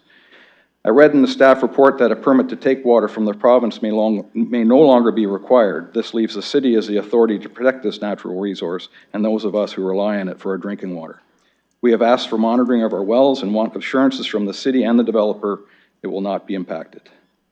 Traffic's another concern. This development is surely to add traffic to Webster Street, which is a county road from pre-annexation. It's barely 2 lanes wide with no sidewalks or streetlights and many pedestrians and cyclists. Highbury residents have expressed concerns with turning left onto Highbury to head southbound, with many stating they have to turn right on Highbury, then circle through neighborhoods to head south. Webster is already dangerous enough with increased cut-through traffic traveling at great speeds. We've been asking the city for traffic calming measures for several years now. Highbury and Kalali have frequent collisions between vehicles and with pedestrians. This development at 400+ units is certain to make things much worse. The development will impact our property value and our views. We estimate 10+ stories will have views into our home and backyard. We have enjoyed decades of beautiful sunsets from our back deck. This development at 14 stories will obscure our sunset view and negatively impact our privacy and property values. I will end by asking you again to please vote against this proposal, and I thank you for your time. Thank you. I'll look for other members of the public who'd like to address. Please, sir, give us your name and you have 5 minutes. Hi, my name is Jamie McNeil. I live at 1479 Webster Street. Sean put everything basically exactly the way I would have put it myself. I would also like to add my well was personally affected, basically dried up 5 years ago when they did the work at Kalali and Webster Street. I'm sure there were lots of assurances from EXP or whatever company was brought in that nothing would happen detrimental to any of the water tables, and my well, which was from 1964 and had maintained water levels at the exact same level since 1964, mysteriously dried up. And again, I can only assume that environmental impact assessments were done for the work that was done on Webster Street at Kalali. So even if things are done, professionals have opinion, things can happen, it's nature. There's no way to guarantee that if a company says nothing bad is gonna happen, that it won't happen. So I would suggest or almost demand if possible that the city have a plan in place should something go awry, if any of this, even if it was a 2-story development, if it kills anybody's wells, negatively affects anything. There's the ponds that are back there, which surprisingly Upper Thames has no, they're not concerned about with this massive dewatering that is right beside a pond. Seems odd to me. So I would want, again, as Sean said, assurances that something would be in place should our wells be negatively affected. And I think that's basically all I have to say. And just actually one more thing to item 3.6, I didn't catch the councillor's name online, but he mentioned that he was favorable to what was happening because it was in a newer neighborhood, so anybody moving in would know that this giant structure is happening or is there, whereas again, this thing is being sort of foisted upon us, which again, sunsets, property value, traffic, noise, everything else, you name it. So, right, thank you. Okay, thank you. I'll look for other members of the public who'd like to address us. Ask the clerk if there's anyone online. Ms. Jaggard, can you hear us? Hello. Yes, this is Heather. Is it my turn now? It is your turn. You have 5 minutes. Please go ahead. Okay, thanks everybody. Yes, I completed the hydrogeological investigation on this property a number of years ago. But yes, I think that what needs to be really sort of overstated here is that the construction plans for this development include essentially cut-off wall systems. So there will be literally no surrounding impacts to the aquifer outside of the immediate construction within the underground building. So yes, of course, there is an aquifer on site, and yes, surrounding water well users do take from this aquifer, but the developer has assured me, and this was included in my report, that the cutoff wall system that will be installed will be a permanent structure. So you can essentially think about, more or less, a bathtub being installed into a lake.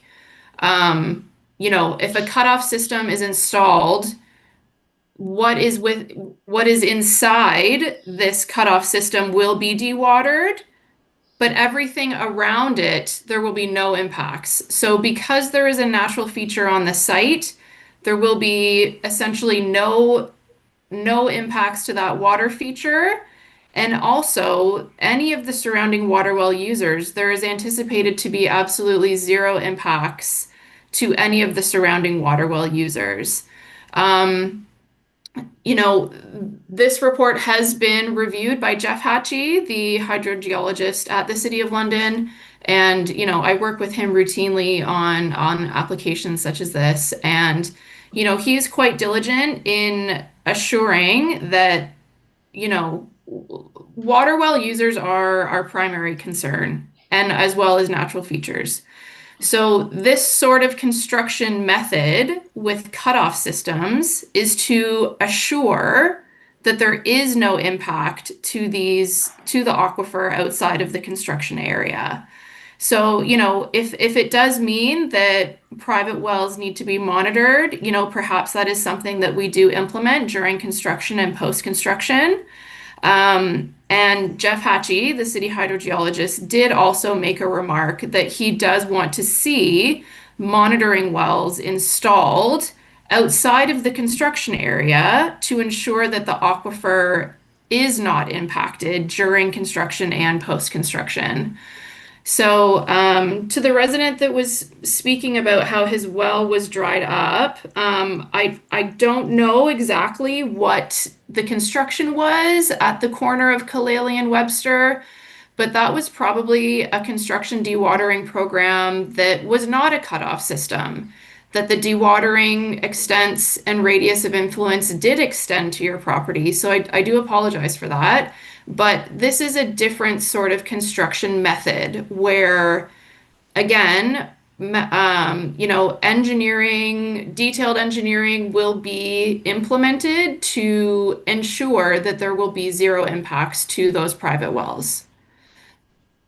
So hopefully this sort of alleviates really any concern. And with regards to the 400 liters a day of volume that is planned to be dewatered. Again, that is basically the water that will be essentially contained within the cutoff system. And to be totally honest, 400,000 liters a day is really actually not that much.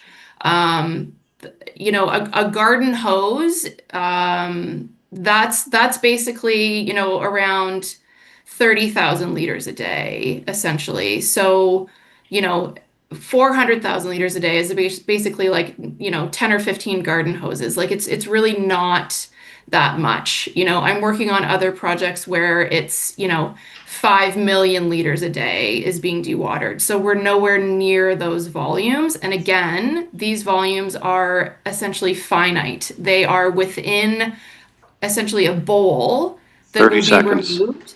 And then everything outside of that will not be impacted. So hopefully this sort of provides a little bit more context and clarification for these surrounding water well users that, again, our primary focus is so that your private well is not impacted by this construction. Thank you. I'll look for anyone else that would like to address the committee. Sorry, sir, you've already had your time. I look for anyone else. Anyone else online? Anyone else online? And we have a motion already made to close the PPM and seconded, so I will call that vote.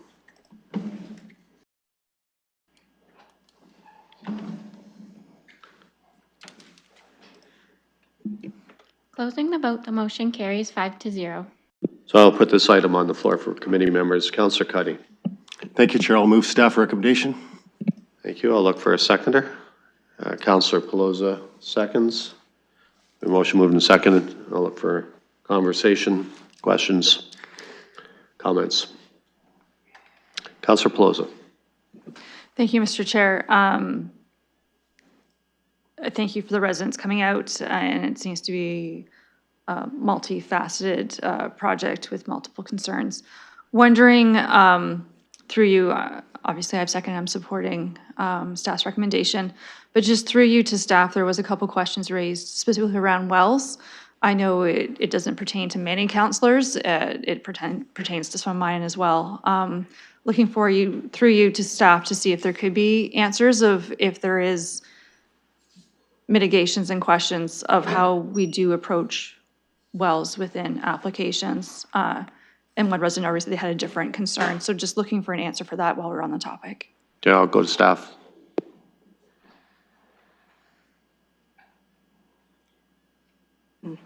Through the chair. I'm Monica McVicker, an engineer in stormwater engineering, speaking on behalf of the hydrogeology comments that were provided by Jeff Hashey, the city hydrologist. So the hydrology report that was submitted as part of the rezoning application is missing a lot of critical information to support the proposed development and intensity for both the short term and the long term. Part of that includes the wells within the area. The report does not include any mitigation or contingency plans to support the development. We cannot tell from the report if there will be any impacts to these domestic wells. We would recommend that should any development go forward, that the groundwater should be monitored closer to the boundary of the property. Thank you. I'll go back to you, Councillor Pelosi. Thank you for that, and if I have anything else, I'll follow up offline. So thank you to staff. Thank you. Look further comments or questions. Councillor Cuddy. Thank you, Sharon, through you. And I want to take a moment to thank staff for the work they've done on this, particularly Ms. Malton and Ms. Hines. Thank you very much for working with me and working with my constituents on this, Deputy Mayor Lewis as well. And you put a lot of time and effort into it, and I appreciate the conclusion you came to. I also want to take a minute, Chair, and thank my residents for coming out, and Mr. Harrington for speaking, and Johnny, Wayne, Shelby, and Jamie. Thank you all for coming out. And I just want to reference for a moment, Chair, comments that Mr. Harrington made. And he talked to, he mentioned, that the residents don't oppose development. They know that development is coming because Drula owns the property across the street on the east side, so they know it's coming eventually. But like we talked about earlier, when we talked about West Elborn, we talk about responsible, sustainable development. And quite frankly, Chair, in my opinion, the proposal that's on the table is not responsible, it's not sustainable. And I do appreciate Mr. Harrington raising that.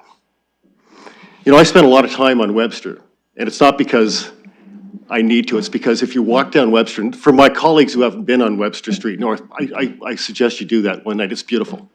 Really, it's a beautiful street. It's like you're out in the country. And the residents are on well water. And despite, assurances that their wells are not going to be affected, who knows? Who really knows? So, this is, again, in conclusion, staff have in my opinion, they've made a very good choice and decision. Thank you. Thank you to my residents. Thank you for advocating, which you always do. And I look forward to continue working with you. Thank you. Other comments or questions from committee? Deputy Mayor Lewis. Yeah, I'll be brief. I'm not going to repeat what other councillors have said. I don't have a lot of wells, but Crumlin Side Road is still a pretty rural road too, and there's some farms out there that are still on well as well. That's too many wells in a sentence, but I will say, for me, I'm absolutely going to support the staff refusal. This is the third submission the applicant has made.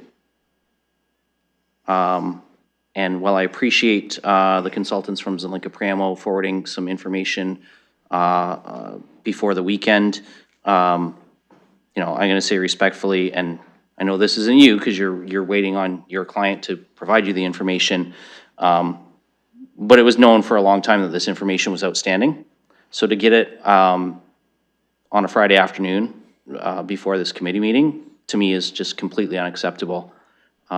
considering that the original submission for this application was April of 2022. I would not make a decision based on information received on a Friday that our staff have not had an opportunity to review. Simply won't. I'm not a hydrogeotechnical expert. I need somebody with that engineering expertise to review that for me. I don't pretend to be an engineer. I've learned quite a bit from engineers sitting on this committee and Infrastructure and Corporate Services Committee, but I am not one myself. So, and to the residents, I know I actually came out and met some of you back in 2022 when you had concerns about the first iteration of this application. I think you're expressing very clearly that you don't feel any of those concerns have really been addressed in what is a third kick at the can. And so for me, this is going to be a no. It's like I'm going to support the staff refusal. This just feels like incomplete homework submission to me. And so I'm not going to be going against staff on this. There is some opportunity for some residential intensification on this site, but this plan with the lack of information is not it for me. Look for other comments or questions from committee members or visiting councilors. Councilor Rahman. Thank you, and through you. I didn't get a chance to submit my questions in advance, so I apologize for that. I want to start with the Imperial Oil pipeline. I'm just wondering, I don't see confirmation from Imperial Oil in the report on the status of the pipeline. I'm just wondering why that's, where that confirmation comes from, or at what point that confirmation comes from them? I'll go with staff. Through the chair, so according to city records, including as-built construction plans, the pipeline is recognized as a high-pressure pipeline and should be treated as such. We also did receive some comments from Imperial Oil, noting that they would like a larger setback as well. Councilor. Thank you. So they've confirmed that that pipeline is currently active and that it is used as a high-pressure pipeline and not in some parts of the city right now, they have pipelines that are not pressurized, that they're just used as contingency pipelines. So they've confirmed that that's the case. Through the chair, the information we have at hand is that it is a high-pressure pipeline. As Ms. Hines has said, we have as-built construction drawings labeling them as, labeling this pipeline as high pressure. But also, additionally, Imperial Oil has confirmed that it could be high pressure at any time as well. Even if not currently high pressure, it could be increased to high pressure at any time. And so we need to plan accordingly for that. Councilor. Thank you, and through you. So just to confirm, if it wasn't currently high pressure, but at some time they wanted to activate that line, they can hold a development to, or not allow a development to move forward, asking for a larger setback or impact that development by way of future plans versus if it was current? No go staff. The official plan and zoning bylaw requires a minimum setback of 20 meters to a high-pressure pipeline.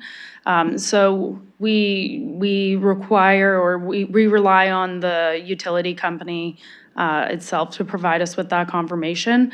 The only information we have on hand currently are those as-built drawings. But to our understanding, Imperial Oil has indicated that it very well could be high pressure at this time or in the future. Councilor. Thank you, and I'm happy to take this conversation offline. I just want to ensure that, when we have a mandate to build in the province and the federal government is also supportive of that desire for us to increase the amount of units, that there is a way to work with our utilities and companies like Imperial Oil to be able to get through some of these challenges when they're faced. I'm not saying I would support this either way, but I'm saying that that does provide some concern. The hydrological assessment and the dewatering issue, I understand the challenges and the complexity of the issue. I do appreciate the explanation that was provided today. I found that quite helpful, actually. And I will continue my conversations before council to find out if more information as we move forward. Thank you. Thank you. Look for other comments or questions from committee or visiting councilors. Seeing none, we have a motion moved and seconded, and we will call the vote.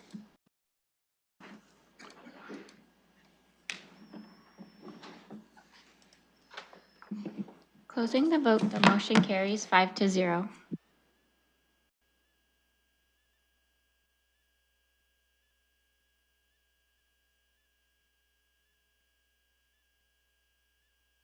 Okay, moving on to item 3.8. This is regarding 767 Southdale Road East. I'll call the vote to open the public participation meeting.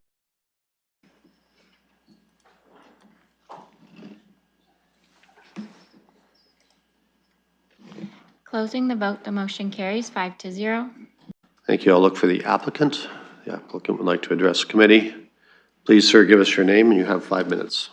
Good afternoon, Chair and members of the committee. My name is Dan Murphy. I'm a planner with Civic Planning and Design. Here on behalf of our clients, a group of local developers under an Ontario Inc. company for their project at 767 Southdale Road East. As part of this project, we undertook our own community engagement program to connect with nearby residents early in the process. Over 50 postcards were distributed to surrounding homes, and we later hosted an online webinar on April 16th of this year to share details and gather feedback. Based on what we heard, we made adjustments to the site design to help address neighborhood questions and concerns about the proposed development, and the result is a modest 5-story apartment building with 24 units. At 5 stories, the building is fully within the recently approved heights in the London Plan, which allows for building heights of up to 8 stories in this location. The building's placement along the Southdale Road East frontage, set 45 feet from the homes to the south, ensures that no shadows are cast on neighboring properties and that privacy concerns are addressed. The project exceeds the zoning bylaws parking requirements and also takes advantage of excellent transit accessibility with the existing LTC routes along the Southdale Road East corridor and just 300 meters or about a 3-minute walk from a new BRT station at Wellington Road and Southdale Road East. I want to thank Michaela Hines and the rest of the planning and development staff for their work on this proposal. We're in full agreement with the staff recommendation, and we appreciate your time and consideration. I'm available to answer any questions. Thank you. I'll look for members of the public who would like to address the committee on this item. So clerk, if there's anyone online. Yes, we have 3 people online. We have 2 people online. The first is Maha Menko. Okay. Maha, could you, if you can hear me and would like to address the committee, please go ahead, sir. You have 5 minutes. Yes, I can hear you. Can you hear me? Ms. McCall, yes, we can hear you. Oh, wonderful. Yep, you have 5 Good minutes. Please go ahead. Thank you, sir. Good afternoon to everyone. My name is Maha Mankal, and today I am speaking on behalf of my parents who live at 855 Willow Drive and have lived there for almost 50 years. We have read through the material that has been provided so far, and we understand the need for additional housing for residents of London, and we are not opposed to that.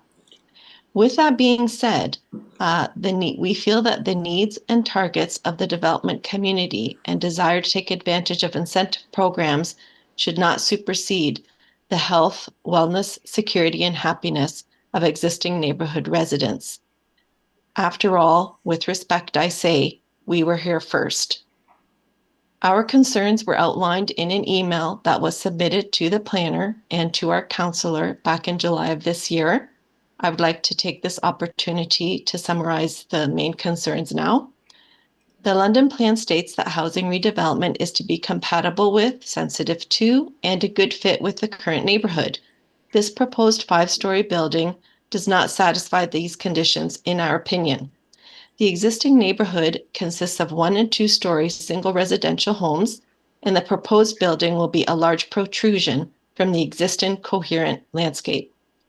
The proposed 5-story building will also obstruct the view of the sky and trees from the master bedroom window, which my parents enjoy each day. They will no longer be able to open the curtains without being in full view of tenants with balconies or windows on the south side of the proposed building. They will also no longer have privacy in their backyard. The proposed parking lot is directly adjacent to existing bedroom windows.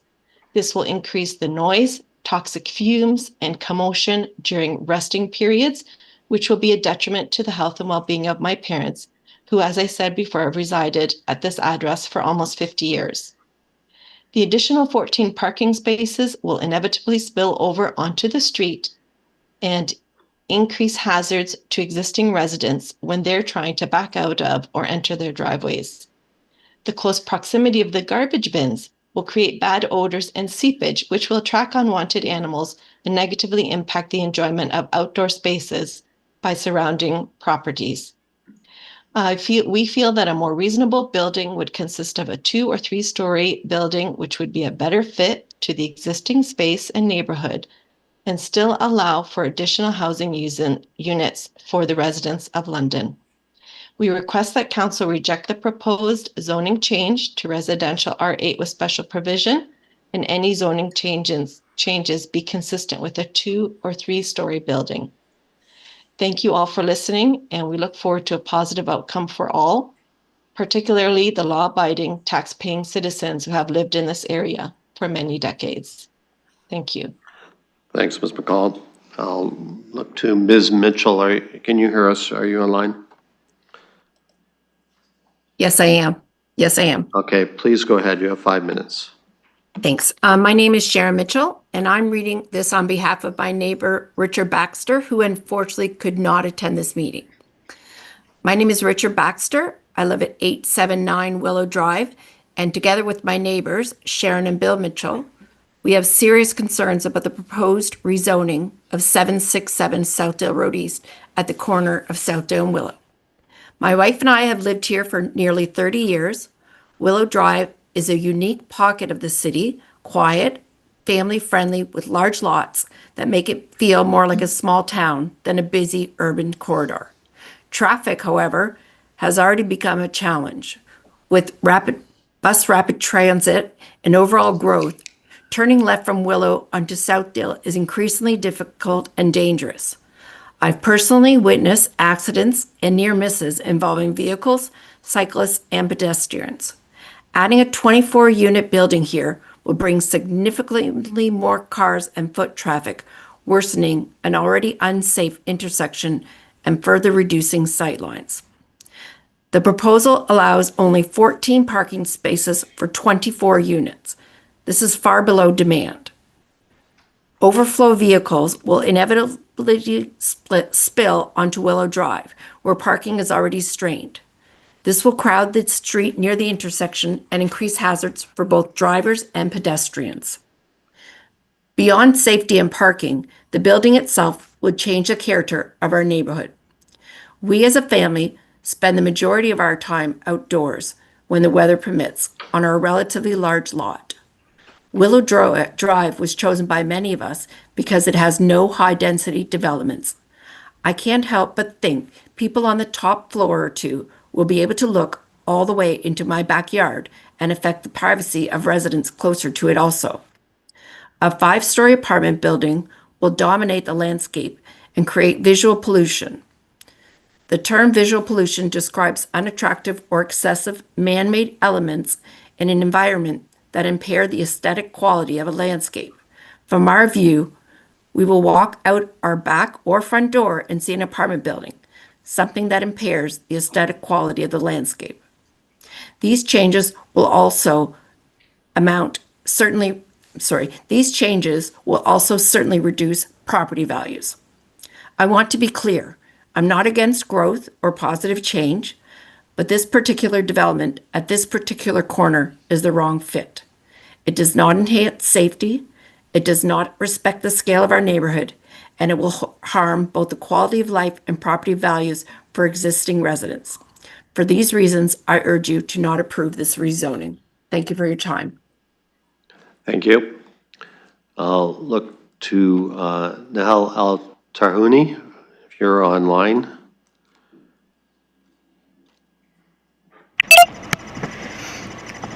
Hi, I will also share. So I live on Willow Drive, and my house, the parallel parking right next to my house is always full as it is, and I'm really, really worried that this new construction will only add to the traffic jam in that area.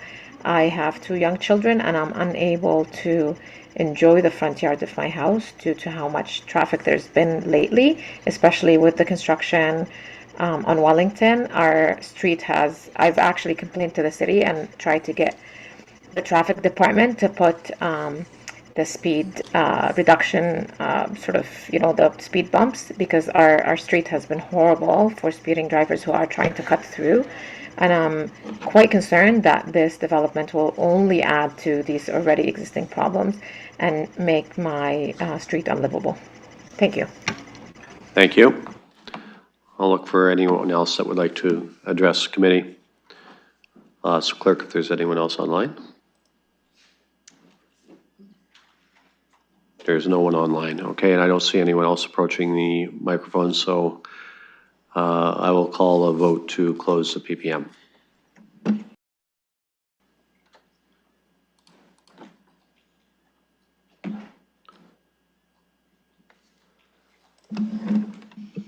Closing the vote, the motion carries 5-0. Okay, I'll look to committee members looking for a motion. Deputy Mayor Lewis. Yeah, I will move the staff recommendation. Okay, and a seconder, Councillor Cuddy. I'll look for discussion with committee members. Deputy Mayor Lewis. I'll yield to Councillor Pelosa first. She had her hand up before I did. Councillor Pelosa, please go ahead. Sorry, thank you. It was just more through you to staff. Just the residents had asked some questions along the way. If staff wanted to have opportunity to respond to some of the questions and comments we heard before we get into our Q&A with staff.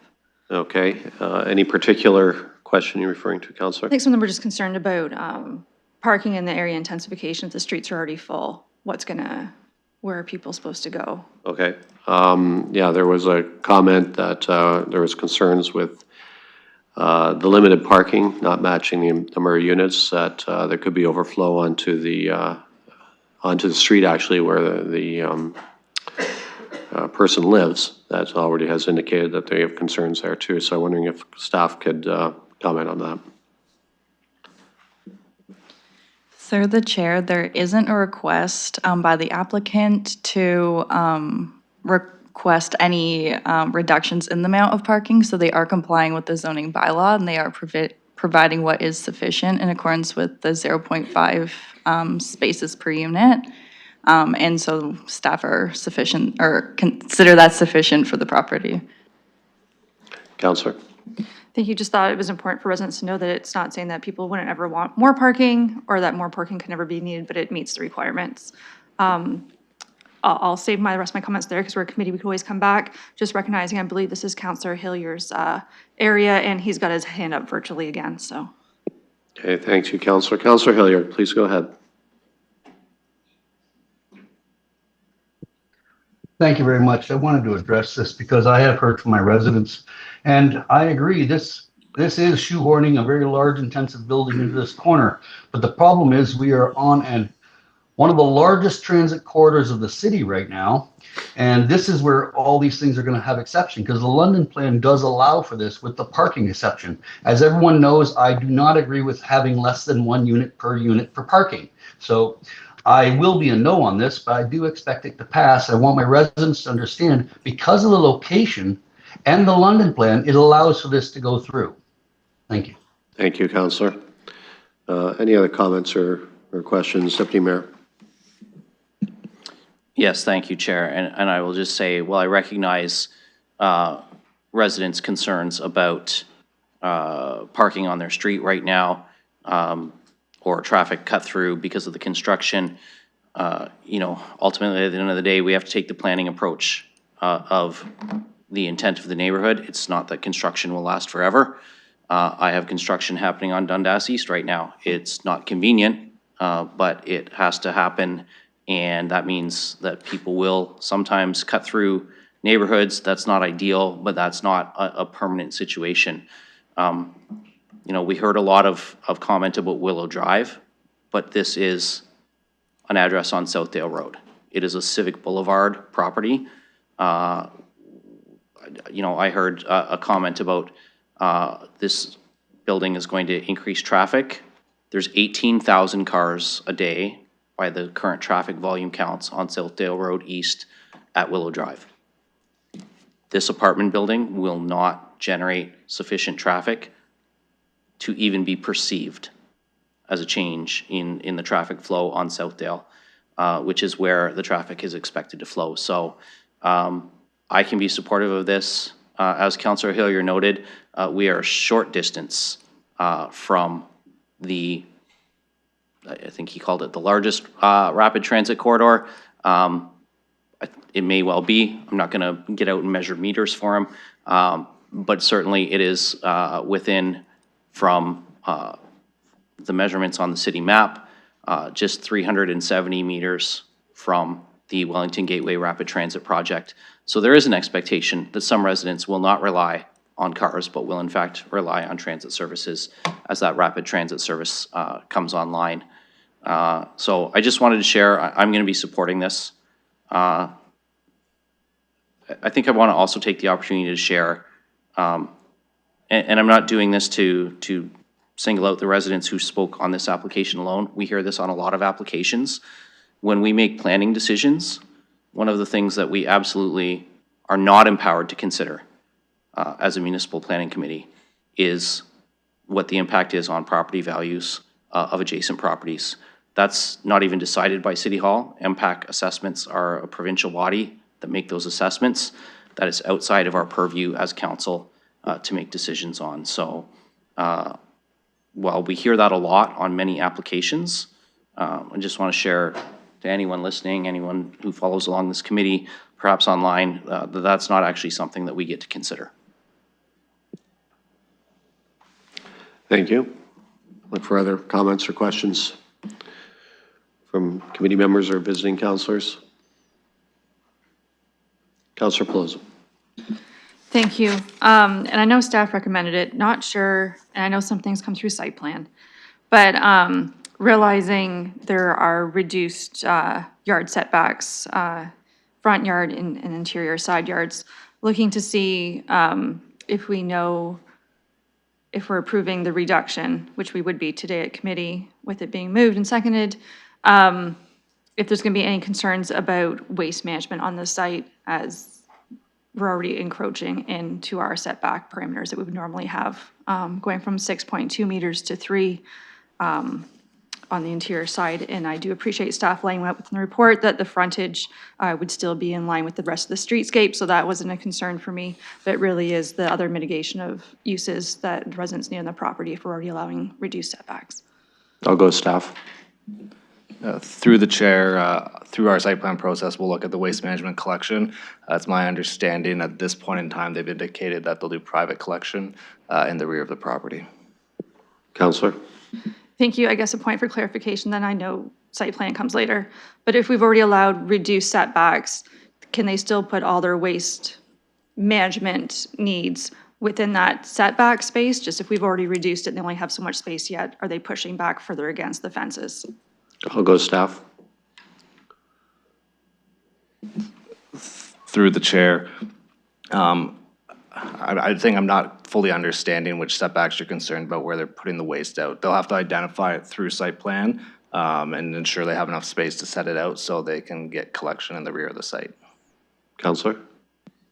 Thank you for clarity then. If we've allowed reduced setbacks, which interior side yard depth minimums are going to be 3 meters instead of 6.2, do those need to be kept as a setback, or can they use that setback space for other uses that they still need for the property, like waste collection? Yeah, I'll go to staff. Through the chair, as noted by Mr. Corby, the waste management is proposed for the rear, and there are no setback reductions proposed for the rear yard, so there should be sufficient space for them to be able to put that. And then the interior side yard setback is 3 meters, which should be sufficient for other things that'll be discussed at site plan, like landscape buffering. Councilor. Thank you. And it goes to site plan, we don't see it again. So should they decide that this applicant or any applicant would prefer a different area, can they use setback allotments that have already been reduced for other uses, or is it to be protected and saved?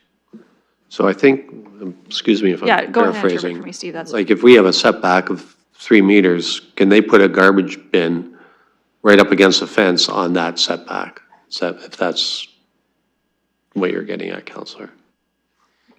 Through the chair, there's likely wouldn't be enough space, depending if it's between the building and a fence, like they have to be able to access it probably by a vehicle to lift it up. So that probably wouldn't work in this scenario. Again, it's difficult without seeing it to give you an exact answer. Counselor? Thank you. So was just looking to see, so it seems to be that if we, so I guess for me, being very mindful going forward, that it sounds like if we provided reduced setbacks to accommodate what they need, they could always then come back and encroach more on that space with other needs for that property. Seems to be what staff is getting at. Is that a question? No, I've asked it 3 times, Okay. so I'll follow up offline with Ms. Okay, all right. Look for other comments or questions. Please go ahead, Ms. McNeely. Thank you. Through the chair, if it may help, maybe items for the site plan approval authority to consider in terms of what we'll say those landscape feature areas are intended, or those setback areas. And for staff to consider, ideally, as Mr. Corby has mentioned, that typically it's contained. There is an identified area on the drawing of where this storage would be, but that's not within that side yard area. It's within a paved area, as mentioned, for easy access for vehicles to pick up. But again, if committee should choose, you may want to have items for consideration for the site plan approval authority to consider with those setback feature areas, like landscape, enhanced landscape, other mitigation measures. Counselor, do you wish to follow up on that? I will. I appreciate that, and it wasn't even just, I guess, there's so many applications we have that have requests for reduced setbacks, front, back, side. And I guess as I'm sitting here approving the reduced setbacks, I'm assuming that space is set aside as a buffer, not as a buffer for them to use later to infill with other needs for that development. So that's where my concerns were coming from, as I know it's frequent that staff will recommend the request. That's where the concern's coming from. I don't need follow-up. Thank you. Okay. Well, I do. I don't think I'll move something, but Mr. Corby, if you want to. Through the chair, maybe I'll try to help now that I zoomed in on the site plan. So our expectation at site plan, they've identified that waste storage area in the rear parking lot. The expectation, what we would strive to do at site plan is to maintain it there and keep it within kind of the parking area, and the vehicle will drive in, pick it up, and drive out. We wouldn't generally support it in a location that's not accessible in those reduced side yards. Just from the chair, do we have any restrictions on where large garbage containers can be located? Can they be put right up against the property line, or is there a buffer that is supposed to be maintained? Through the chair, again, we would try to maintain a buffer of about 1.5 meters. We generally like to see around the entire property for parking and other things. Okay. Okay. Councillor, no further. Okay. Other comments or questions from committee or visiting councillors? Seeing none, we will call the vote.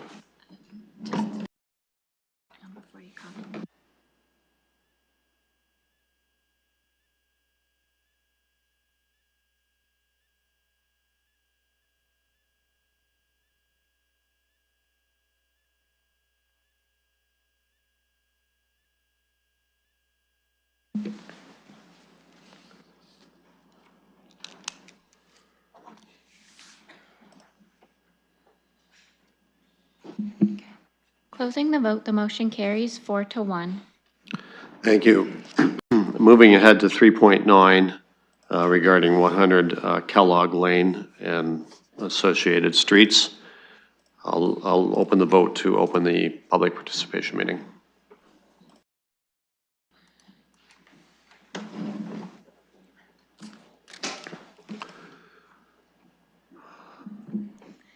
Closing the vote, the motion carries 5-0. So I'll go to the applicant. Please, sir, give us your name, and you have 5 minutes. Mr. Chair, my name is John Fleming. I'm from City Planning Solutions, and I'm joined today by the team at Civic Planning and Design.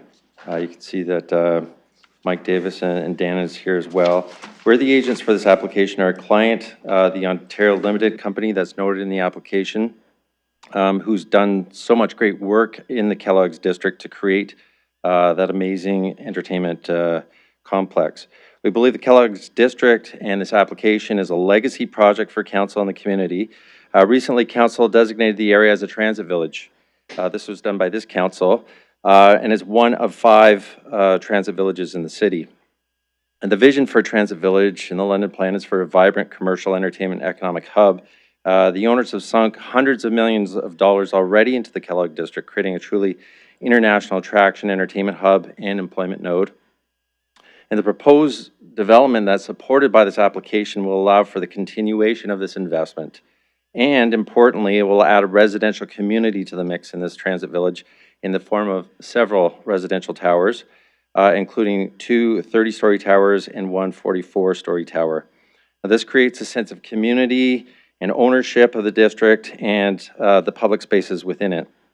So we'll truly cement council's vision for the transit village at this location. Also, as noted in a letter from Carfax, it's on your added agenda. This application will support business and economy in our city. It will allow for them to grow their footprint in London. They currently employ over 600 people in our city. Also important in this application will lead to the heritage designation of some of London's most important industrial heritage. And it will fill those heritage buildings, this is important, with economic life to sustain them over the long term. Now, we agree with staff's recommendations to council, with the exception of one clause, which I'll get back to in a minute. But this is a big and complex application, and there's been lots of work and collaboration leading up to today. We want to thank the many staff who have worked with us through this process. This includes Scott and Heather's team in planning, most specifically recently Isaac DeCooster and Chloe Cernanek, who were the file handlers, and the management team of Catherine Matten and Britt O'Hagan, who did lots of troubleshooting together with us to get this application to today. I also want to thank Kyle Gagnon, Mike Greg Wall, who helped to navigate the heritage designation. And also want to thank those staff who helped us through the engineering issues, and there were lots of them even leading up to the application before it was submitted. Special thanks to Brent Lambert, who's always helpful, coordinated us through this process in terms of engineering issues. Many members of the engineering leadership team were also involved and made all the difference. We also had lots of support from Capilla Kocha from LEDC, and want to thank him. So to wrap up, as I said, there's one clause that we're asking for committee to help on. I have a letter to this effect on the added agenda. We submitted a path loss study that showed that there will be path loss for emergency services communication from the construction of tall buildings. It's not really an unusual thing with tall buildings. It does get in the way of some of those emergency services paths, communications paths. And this is something that definitely needs to be addressed through the site plan process. So we agree with this clause. It's clause J in your recommendation from staff, and it's J3 to be more specific. We just think that the clause that speaks to a specific 99-year lease is presumptive. It's too detailed and could get in the way of alternative arrangements to implement the path loss study and in the path loss study recommendations. I don't know if I've ever seen a clause like this in the planning application in the past. I may be wrong, but I haven't seen one. We think it's adequate for council to give direction to the site plan approval authority with less specific wording that still protects the need for emergency services communications to the satisfaction of the city. So we think site plan could be directed to implement the recommendations of the path loss study to ensure necessary emergency services communication to the satisfaction of the city, or a clause to that effect. Thank you very much. We're here to answer any questions the committee may have. Thank you, Mr. Fleming. I'll look for other members of the public who would like to address the committee. Please, sir, give us your name, and you have 5 minutes. Thank you, Mr. Lehman and members of the committee. My name is Frank Felice, and I'm a resident of the Oldies Village and a member of a newly formed group that we call People for Public Spaces. I think what you see happening at the Kellogg site is what the kind of thing that we were hoping would happen when we worked on the McCormick plan many years ago. We being the community association at the time, the Oldies Village BIA, and members of the city planning. and that is a node of activity where you would have a kind of a mixed use residential and an area that could be seen as a destination point where people could enjoy walking around, have different kinds of experiences, where people could live. So this is the kind of exciting thing that we were looking for. So it's taken a number of years, but here we are. And if you look at how the Kellogg's building itself has been developed, it's a beautiful building. So a sensitive owner can really refurbish a building like that and make it a real value to the community. So I think that this development needs this kind of a change to the zoning. I think it is, because things have happened since the McCormick site plan was accepted. That it, most notably the rapid transit corridor. So I think to accommodate that, I would support whatever is required for this plan to go forward.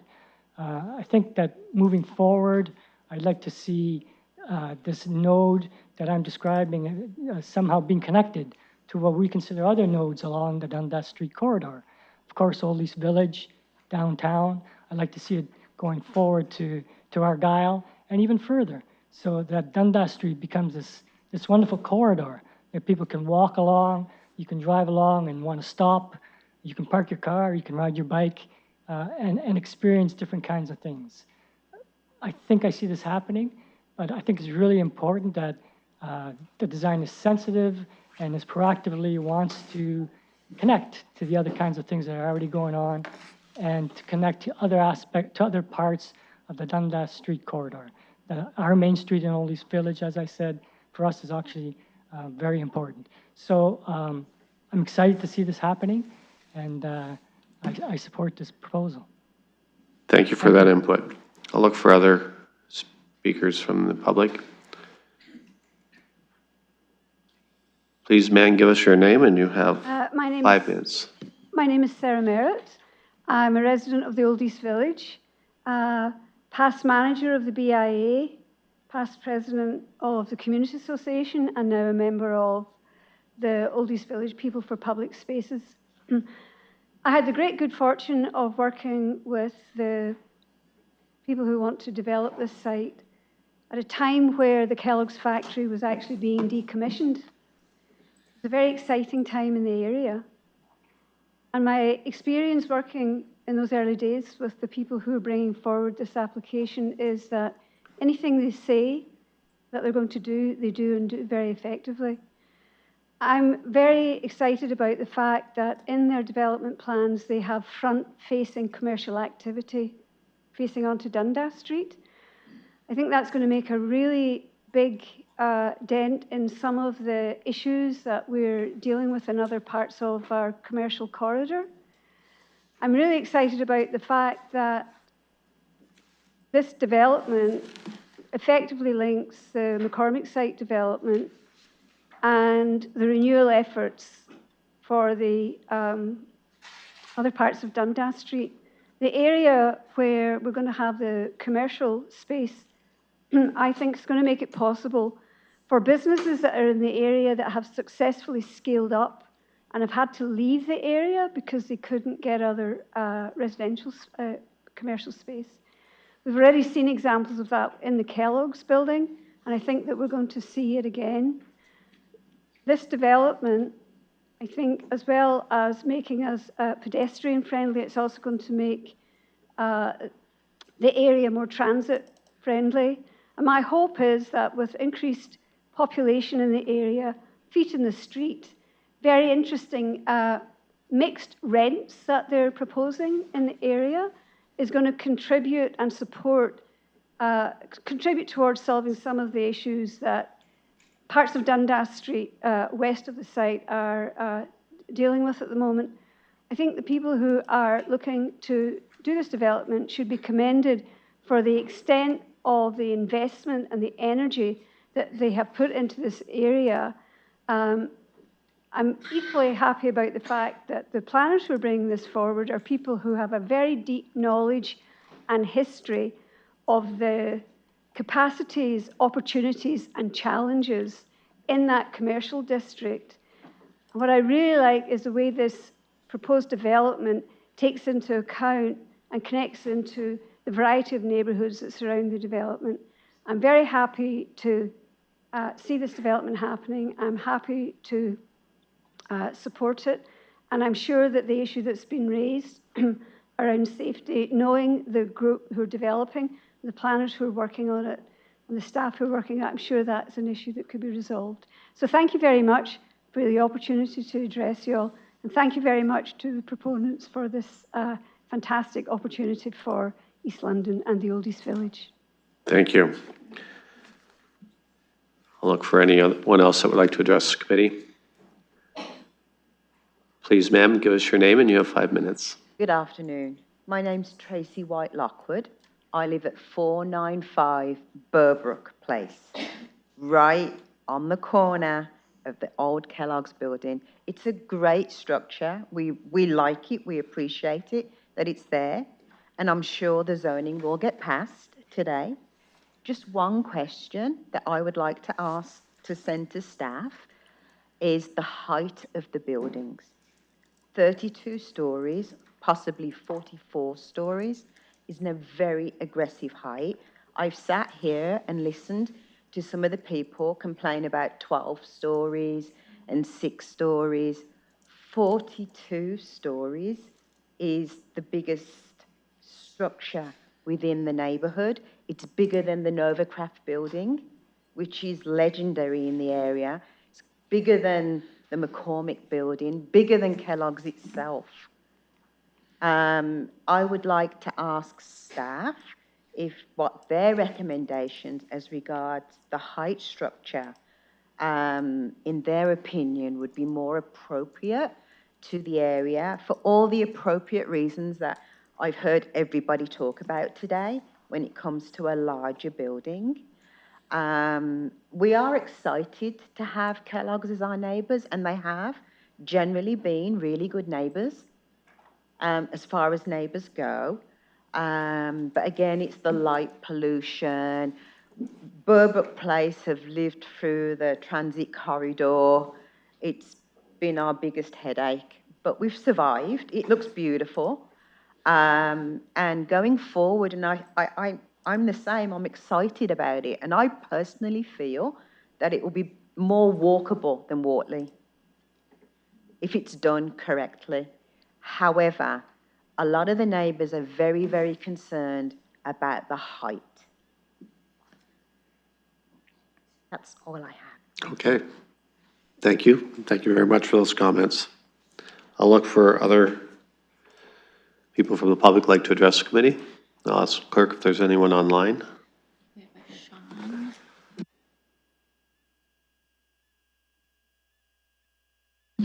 Sean Vording, are you online, able to speak? I am, thanks. Can you hear me okay? Yep, please go ahead. You have 5 minutes. Great, thank you. To the chair, the mayor, the deputy mayor, councillors, members of the Planning and Environment Committee, and to other members of the community, good afternoon. My name's Sean Vording, and I'm the president of Carfax Canada. I'd like to thank you all for the opportunity to speak today representing Carfax. I'm not here just as a representative of a business that operates out of 100 Kellogg, but as a partner in this city's growth, safety, and prosperity. We are here to ask you for your support in approving the continued expansion at and around 100 Kellogg, an expansion that's not just about bricks and mortar, but about people, progress, and potential. Carfax Canada began as a startup called CarProof that's called London home for more than 20 years. Our company has grown from a team of just 10 employees located on Dufferin Avenue to over 600 dedicated professionals working at 100 Kellogg. This isn't an overnight success story. It's a result of long-term investment, hard work, and a deep commitment to the community we call home, London, Ontario. We've always aimed to be more than just a business in the community. We strive to be a partner to the community. We contribute to local charities, helping organizations that serve vulnerable populations and provide crucial services. We support youth sport. We're proud partners of the London Knights, and we provide the London Police Services critical investigation tools at no charge. Within our parent organization, we have offices across the globe, and I'm proud to say that our office at 100 Kellogg is undeniably referred to as the crown jewel of facilities. 100 Kellogg uniquely provides the office space, amenities, entertainment, lodging, hospitality, and experiences that all combine to create a community culture. We have not struggled returning our employees to the office like many businesses have. Our employees are attracted to and are appreciative of the incredible ecosystem that we are a part of. That's because 100 Kellogg's has been built on people, partnerships, and the proposed expansion creates an incredible opportunity to demonstrate its full potential on a much larger scale. Today at Carfax, we are bursting at the seams, and approval for expansion at and around 100 Kellogg will allow us to add additional space for an initial 200 jobs, creating opportunity for high-quality full-time employment. These are not just jobs, they're careers that support families, grow the local economy, and keep talent right here in our city. From a strategic standpoint, the facility is essential to attracting and retaining top talent. In today's competitive global marketplace, professionals are choosing where to live and work based not only on salary, but on workspace quality, community engagement, and career growth opportunities. Expansion will provide exactly that, a modern, heritage, state-of-the-art environment that makes people want to build their future right here in London, Ontario. The expansion at and around 100 Kellogg's isn't just an investment in new buildings, it's an investment in the community, in economic opportunity, and in the future of our city. With your support, the expansion at and around 100 Kellogg allows Carfax the opportunity to continue to expand in London, to create meaningful jobs, and to do our part to help the neighborhood and ensure that our city remains a place where businesses thrive and communities grow together. Thank you very much for your time and for your consideration. Thank you, Mr. Morning. I'll look for other people to address the committee from either the gallery or online. I'll ask clerk if there's anyone else online. There's no one else online. Looking around the microphones, I don't see anyone approaching. So I'll look to open the vote on closing the PPM.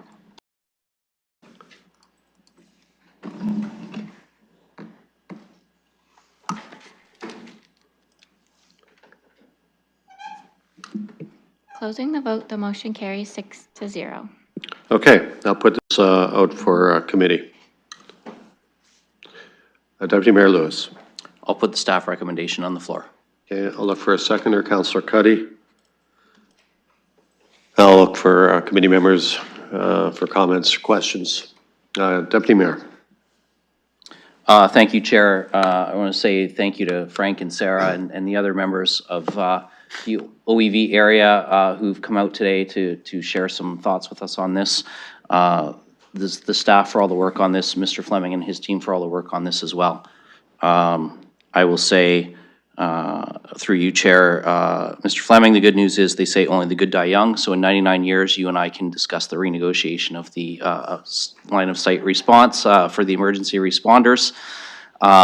But that is in site plan, and so I'm comfortable with it being there because I think that given the scope of this development, that it's not, in my opinion, unreasonable to ask the applicant to be responsible for the cost of those relay towers if necessary. I think we're doing some unique and innovative things in the staff recommendation here with regard to some heights and some commercial uses and those sorts of things. I think this is going to be a very, very exciting redevelopment for the area, for the city as a whole. And I know that they've got a great representative and consultant working on this who knows the London plan inside and out. I'm not sure how. He must have read it in his spare time.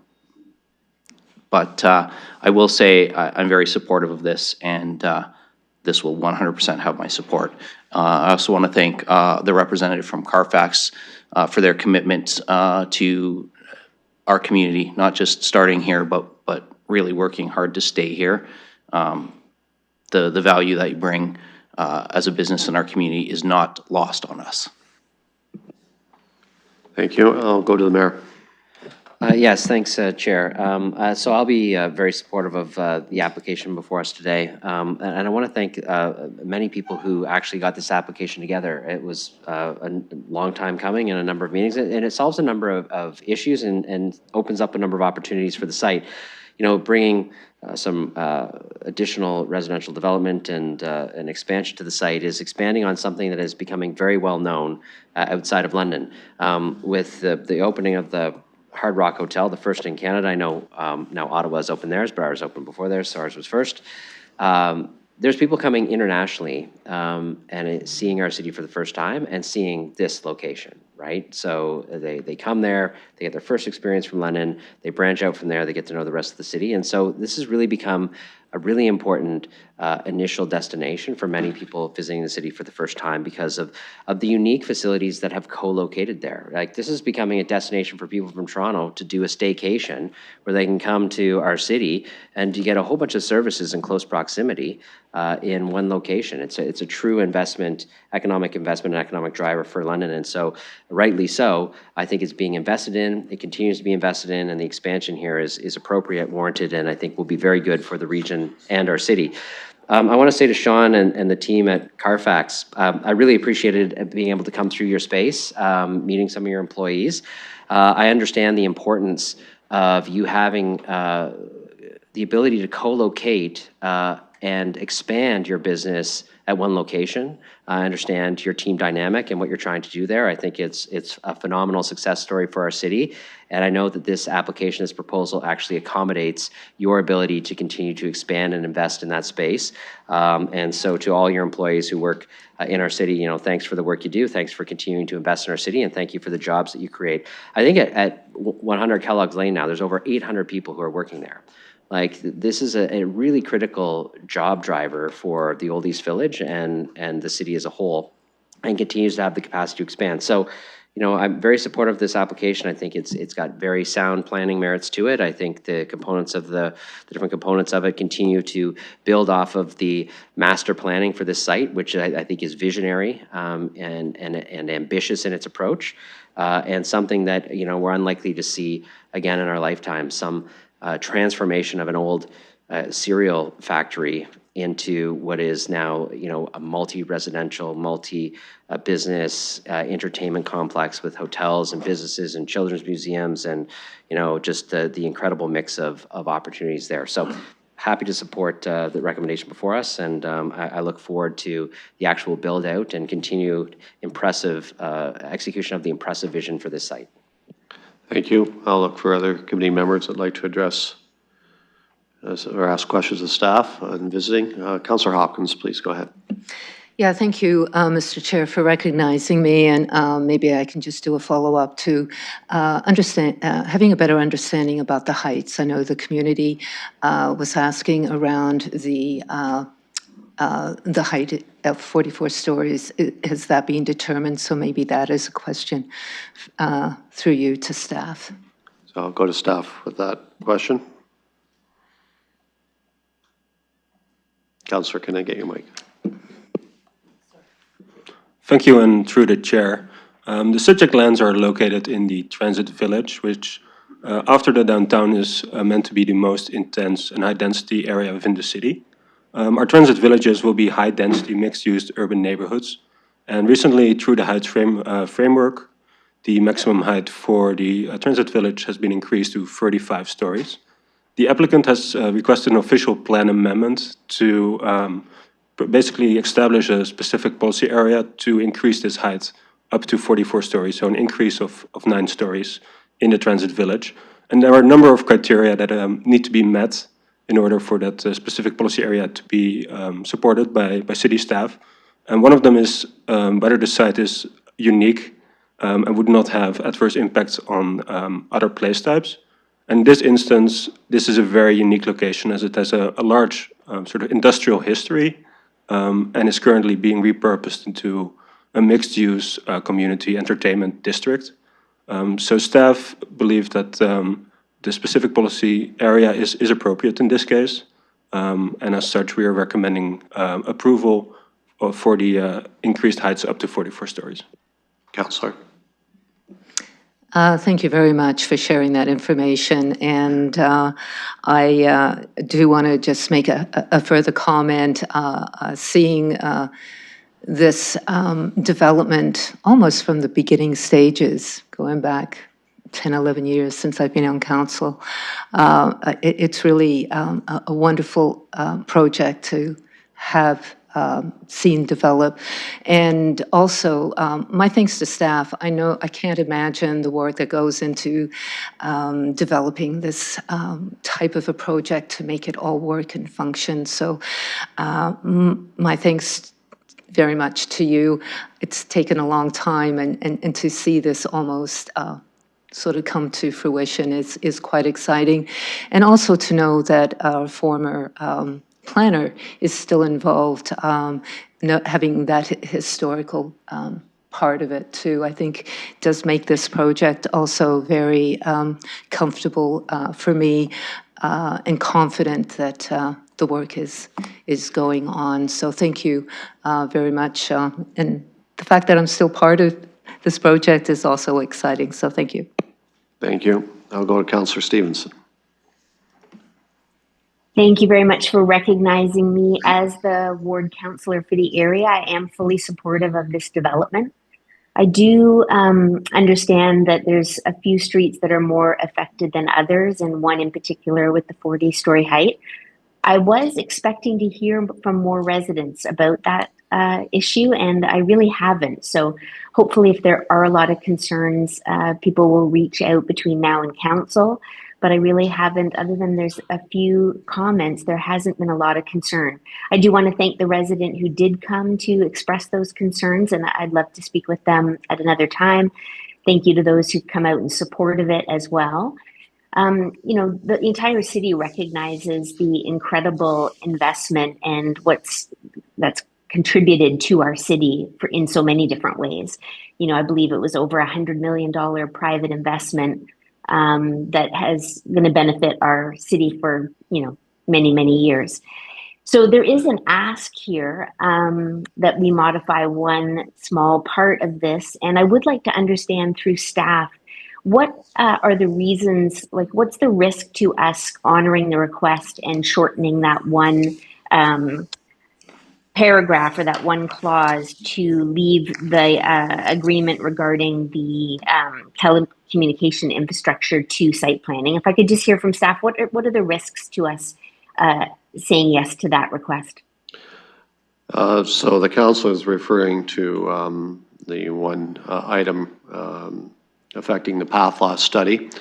And for people that aren't familiar with that, which I just learned recently, it's for critical emergency signals being transmitted line of sight, and the structure potentially blocking that. So there will be ways to mitigate that transmission, that critical emission.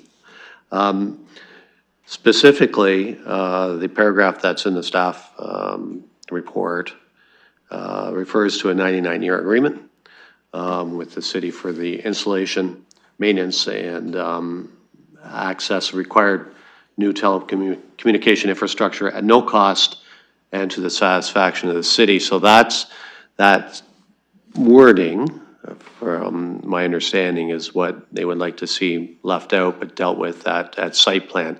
So I think what the councillor is asking is, you know, from your perspective, what are your concerns and why would you like to see that wording kept in? Through you, Mr. Chair, we have included the more specific wording just to be transparent and have it on record through the report that we will be seeking an agreement and which would include a solution for the path loss at the site plan stage. So it's really about transparency that these are some of the items that may be required through that agreement. Acknowledging that the applicant's consultant acknowledged that this will be a requirement negotiated through site plan. If committee feels strongly about removing those items, they are flexible at the site plan stage. But we would be okay with removing the items, but in the effort of transparency, that's why we put them in there.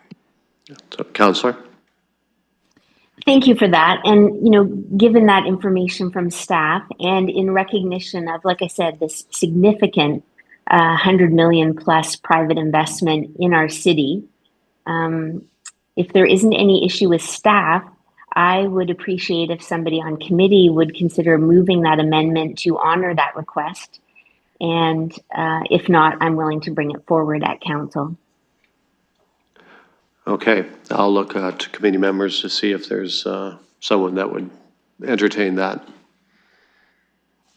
I'll ask Deputy Mayor Lewis to take the chair, please. I will take the chair. I have no one on the speakers list. I'm assuming Councillor Lehman, you'd like me to recognize you? Thank you. So I would like to move an amendment to that effect.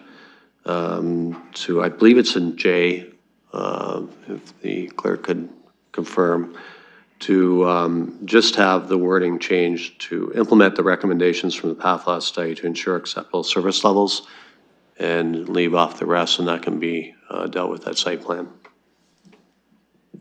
We'll look to see if there's a seconder for that. Mayor Morgan? Okay, so it's been moved and seconded. We'll look for discussion. Councillor Lehman. Yeah, so I'm glad that Councillor Stevenson asked that. I was intending to ask that as well. My indications from staff is that they're comfortable with that, that we can, it would not affect our site plan discussions, not having that specifically prescribed. I think that has been laid out in public now, exactly what that is about. This is an incredible opportunity and development, a huge investment and belief in London. And this is a complex development plan. One that, quite frankly, when they went as far as moving with the hotel and the space at 1 Kellogg in the main building, I thought that might be it. But here we are, where they're investing hundreds of millions of dollars more. Potential, I think, at the end of the day, will be reaching up to $1 billion. You know, when I look at private investment money making this kind of move, not only in London, but in Canada, this is a very, very ambitious project. And I applaud them for it. I applaud the primary employer, Carfax, for as was mentioned by the Deputy Mayor, for believing in London and keeping his headquarters here and continuing to add to the hundreds of employees, high-tech, great-paying jobs, by the way, of employees here. What a fascinating development this is, mix of incredible density and residential, restaurant, entertainment.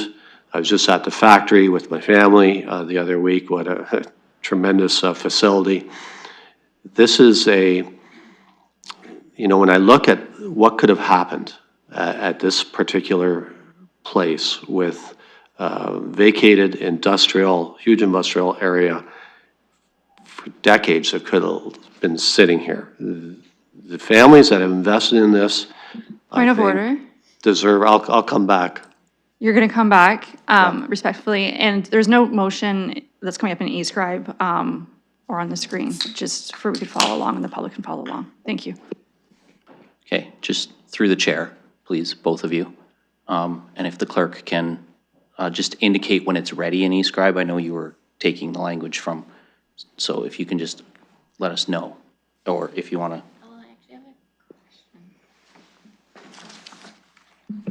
Pardon me, through the chair, I just have a question. What is the difference from the wording in the current JIII?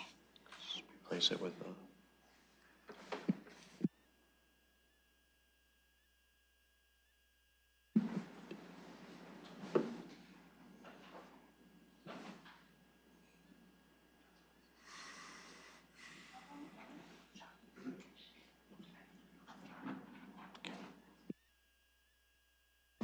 Sorry, maybe staff could help me out. What is the change? I don't see a difference from what was submitted by City Solutions. I'll show you. Ms. McNeely? Thank you. Through the chair, I believe it's JIII. It would read, implement the recommendations from the path law study to ensure acceptable levels, period.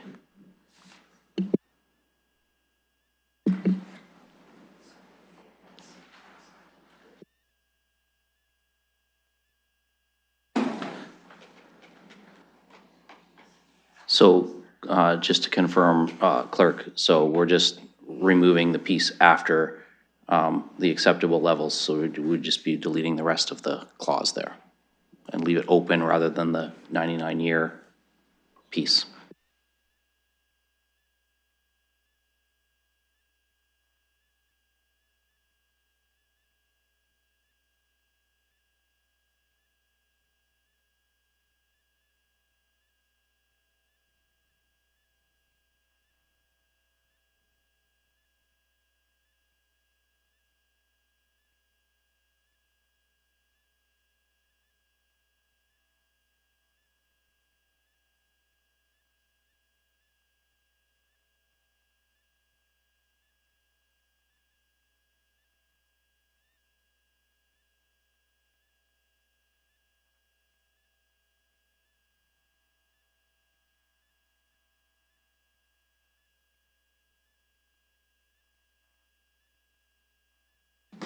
My apologies, that's an e-scribe and it's also projected on the screen.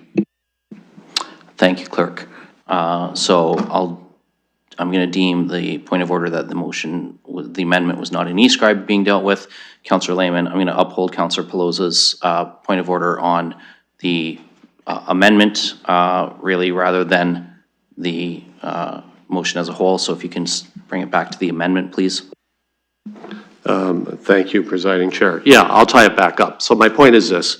Tremendous work on this very unique, very colossal development by staff, but also on the applicant. So let's continue in that spirit by making, this is more of a spirited thing. Let's make things, when you come to London, we will work with you to make things happen. And where we can get things to site plan in a specific case, let's do that. So that's my intention behind the motion. Thank you. Okay, so that's been moved and seconded. So we have an amendment on the floor.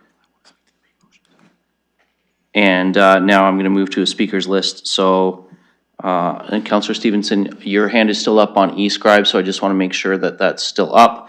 I did have Councillor Pribble raise his hand in chambers as well. So I'm going to go to Councillor Stevenson first as the ward councillor, and then I will come to Councillor Pribble on the amendment.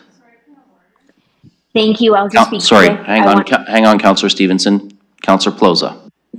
Sorry, I also had my hand up too, just for a member committee, could be somewhere in your list would be great, thanks. Thank you. Sorry, I thought your hand was just up on your point of order, but I will add you to the list. So I will come to you after Councillor Stevenson, who kind of still had the floor with Councillor Lehman's moving the amendment for her. So I'm going to allow the councillor to speak, and then I'll come to you, and then I'll go to the non-members of the committee. Councillor Stevenson. Thank you very much. I'll be quick. I just want to thank my colleagues for being willing to move this motion and deal with this at committee rather than leave it to council. And again, it's an honoring gesture, I think, to acknowledge the significant investment that has already been made and the commitment to do even more. And given that there's very little risk on our end, I'm asking for the committee's support in honoring the request. Thank you, Councillor Stevenson. Councillor Pelosa. Thank you, Mr. Presiding Officer, and through you to staff. I know there's things that staff was going to deal with in site plan, and I appreciated the transparency focus that we were going for. So as we change this wording on the floor, looking to see if they would need to enter into any kind of agreement, or as the motion would read that they need to ensure acceptable levels of service. At what point in time are those acceptable levels of service need to be accommodated for? Is it just today, or is it as we're going to be doing certain things and projects are already planned going forward, just for transparency of where's the benchmark now? Ms. O'Hagan. Through the chair. So our emergency communications team will be the ultimate approval that we're meeting the required acceptable level of services. It would be at this point. If any future development created an issue, they would also have to do the same. We do this typically through an agreement that may require additional equipment be placed on the roof for repeaters, as well as any access requirements through a lease agreement. So those are the types of agreements in addition to the development agreement we would be working through. Councillor Pelosa. Thank you. And just to follow up, as this was normally done at no cost and to the satisfaction of the city, would that still hold true with the change in wording? Ms. O'Hagan? Through the chair, it would be part of the site plan negotiations for costing and if there's a sharing component or if the city would be looking for it to be covered by the developer. Councillor Pelosa? Thank you. And I know we're getting a little bit into the weeds here. Recognizing the original motion said like at no cost to the city, if something through site plan changes, it would be a larger financial burden or concern to come back. Would that be triggered and committee and council be updated, or would staff implement anything and make those decisions on our behalf? Thank you for the question, Madam Councillor, and through the chair. I don't have an answer to that question right now, but I'd be happy to come back with an answer before council.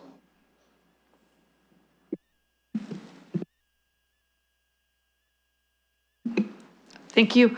I appreciate that. I appreciate the gesture and spirit of what we're trying to do, but just making sure that we don't accidentally hand over authority or have decision-making that actually comes back and costs us unexpected costs or delays or not having the proper access to infrastructure. So thank you.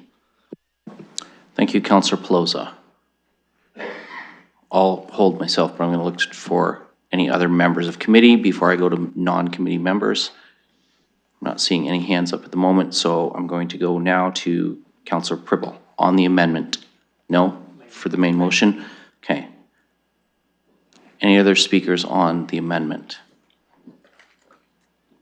Seeing none, since I don't have a vice chair to pass the chair to, I'm just going to offer quick comments. I won't be supporting the amendment because I think when we take out the at no cost to the city piece, it creates some questions.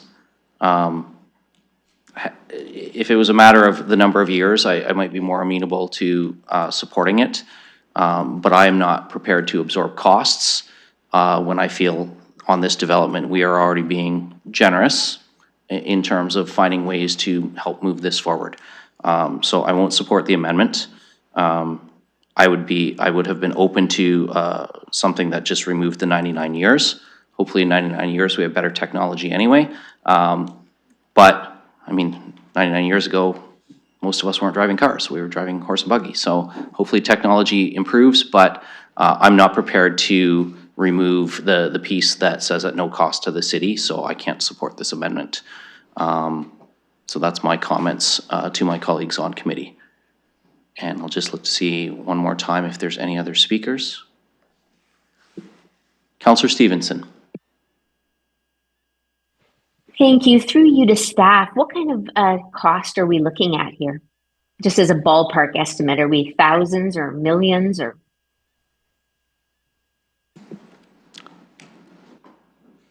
We'll see if staff can give us a ballpark. I'm not sure if they have that handy. Ms. O'Hagan or any of the team that wants to jump in on this one?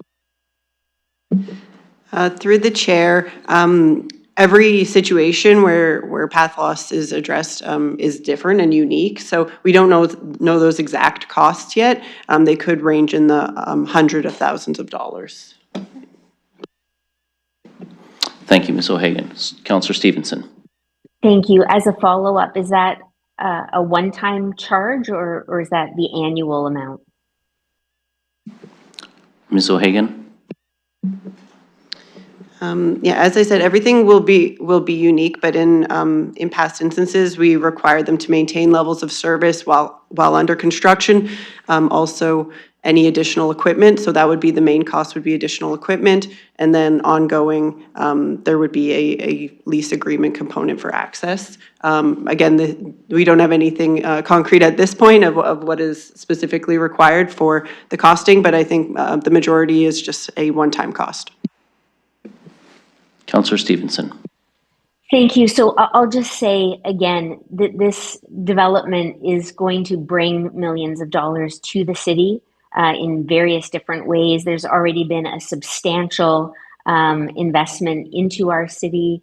I think we're talking about really small amount here that we can trust that the negotiations will be fair and honorable, and that we don't need to dictate anything at this stage. So I'm still asking for the committee's support on this. If it doesn't pass here, I will be pulling it at council to see if we can get support to honor this investor in our city, especially given the small dollars we're talking about here. Thank you. Thank you, Councillor Stevenson. Councillor Rahman. Thank you, and through you. So I remember seeing a similar agreement like this when it came to other communications structures that we've had in the past, even on city and like ABC properties, for instance. I'm just wondering, the lease agreement to me reads almost like an easement, like it's so that we have access from an ongoing perspective. I can't see us wanting to risk that by removing the language. So I'm a little bit concerned that maybe we need to understand the risks a little bit more at this time. I'm wondering if that can be explained to us here or if we need to go in camera.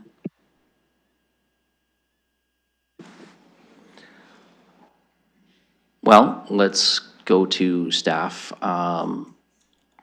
Ms. O'Hagan, do you want to start? And if you have to pass it off to anyone else, go ahead. Sure, I'll start and others can add. So the process would be through the site plan approval, the city identifies what we require to grant site plan approval, and that would be the mechanism where we would require an additional agreement or any other components of the path loss.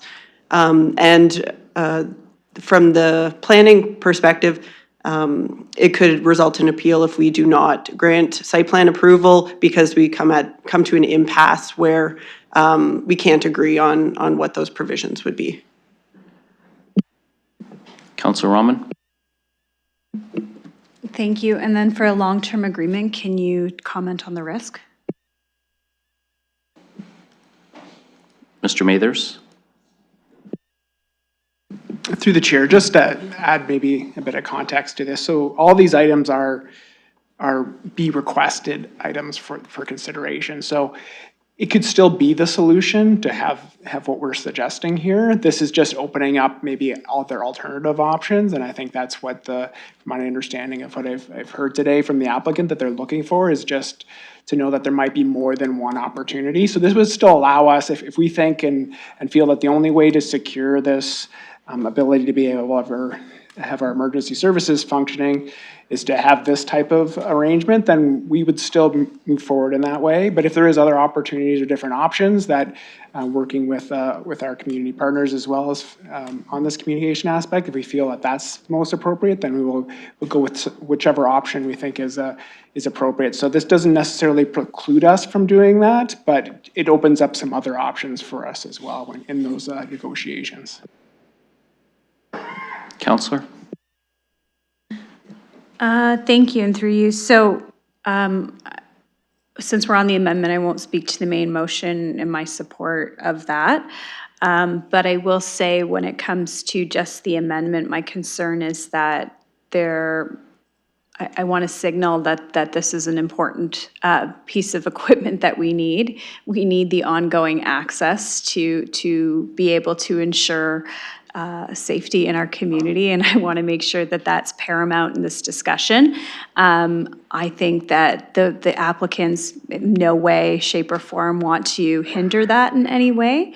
So I think this is something that if it went through the normal site plan process would be able to be adjusted and accommodated for. The costs seem quite minimal when it comes to the overall scale of this development, and I think it's entirely negotiable through the site plan process. So I wouldn't support this at committee, or I won't be supporting this at council, but thank you. Thank you, Councillor Rahman. So that exhausts my speakers list on the amendment. Final call. And seeing none, I'm going to ask the clerk. I was going to ask Councillor Lehman, but I'm going to ask the clerk to open the vote, please.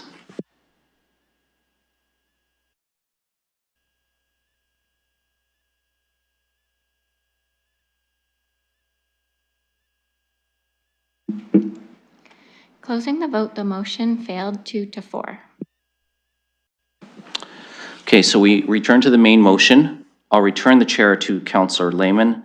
I will note that we have Councillor Pribble and Councillor McAllister and Councillor Rahman in that order on the list for the main motion. Thank you, and I'll take the chair back, and I will go to Councillor Pribble on the main motion. Yes, it is on the main motion. I just want to say that what a magnificent project this is for our city. It's a true game changer in the most positive way. We are all very proud and grateful for the investment and the vision of Leach's family, McLaughlin's family, late Archie Leach, because their determination to build this honestly from nothing, or actually not from nothing, from minus something to such a magnificent project. We are all very proud of it. Thank you. Thank you to both of them, to Carfax, for providing such great employment opportunities to Londoners at the council. I will be very big yes for this project. Thank you. Thank you. We'll go to Councillor McAllister. Thank you, and through the chair, appreciate the chance to speak to this. As many have said, I think this is one of those visionary projects we don't get to see come our way very often. I've been very impressed in terms of the site development to date. I think many Londoners are anxiously awaiting the rest of the site to be developed. I don't know if the rest of you get it, but I'm constantly asked about demolishing the McCormick factory or doing something with it, so I think we'll all breathe a sigh of relief when we can see that that site redeveloped. I look forward to seeing it. This will eventually be in Ward 1, so, welcome. It's a great development. I think it's brought a lot to the community, and I know everyone will appreciate when this work is done. It'll bring a lot of people to the community. It already offers a lot of sites, a lot of amenities in the area. I know some people often compare it to the distillery district. I like to call it the brewery district, considering how many small breweries we have in the area, but it's definitely one of those projects which I think Londoners have already come to embrace and anxiously look forward to seeing what more it can bring to our city. Thank you. Councillor Rahman. Thank you. My two colleagues summed that up quite well, so I will just say again, thank you to the developers on this particular proposal, the planners, and our staff. This was quite a hefty report and very well planned and put together, so I want to thank them for that, for making it easier for us to digest such a comprehensive package.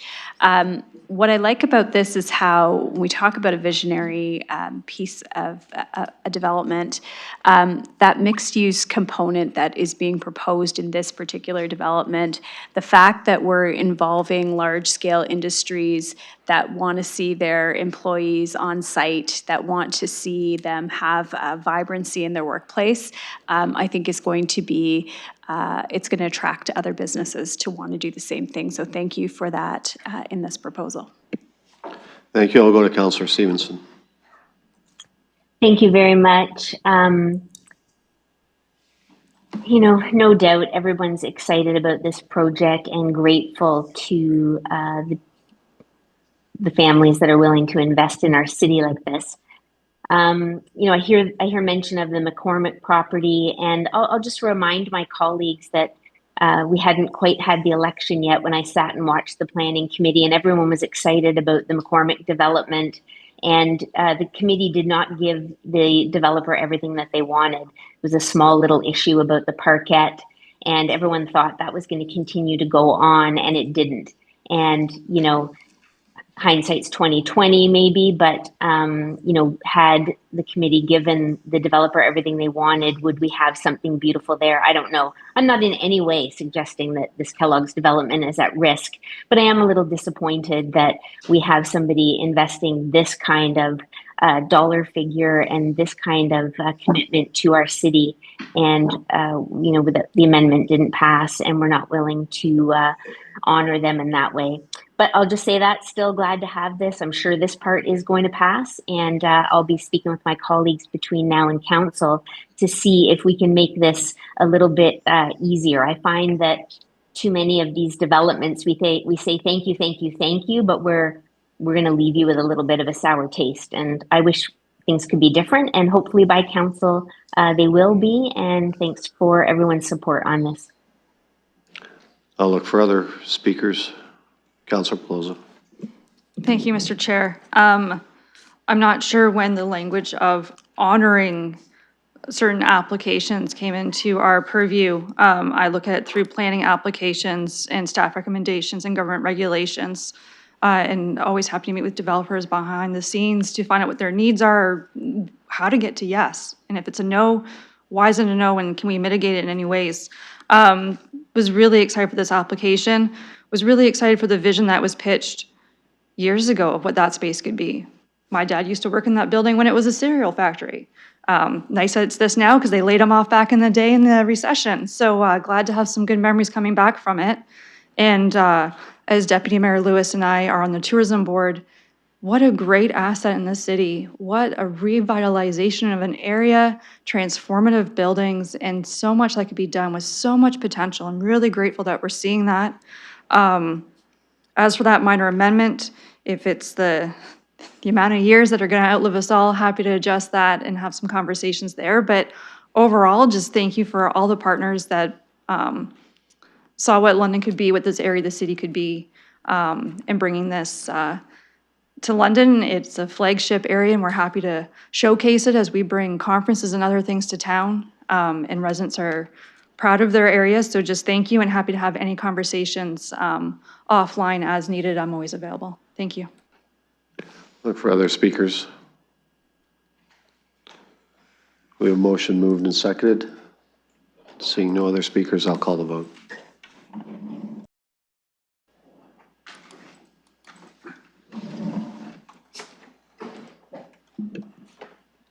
Closing the vote, the motion carries 6-0. So that concludes our scheduled items. We will be going on to the one item and items for direction, and then we will be going on to the consent item that was pulled earlier in the afternoon.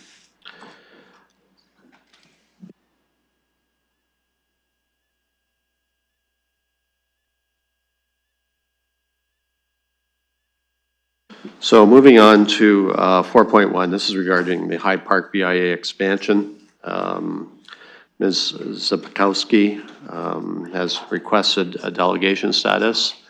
So we'll look for a motion to allow that. Councillor Pelosi, seconded by Councillor Cuddy, and we will call that. Good afternoon. Hold on. We're voting. We got to vote before you. I'm assuming you're going to be allowed to, but let's just go through the procedure. Closing the vote, the motion carries 5-0. Okay, now you're on. You have 5 minutes. Please go ahead. Here we go, overly anxious. Good afternoon to the chair and council, members that are here today. As you know, I'm Donna Zapkowski, CEO and General Manager of the Hyde Park BIA. Thank you again for your time and consideration of our BIA boundary expansion request. I think what I would most like to do is to acknowledge and address the low survey responses that we have seen and the interpretations that have been made in that businesses are not interested in being part of the Hyde Park BIA boundary expansion.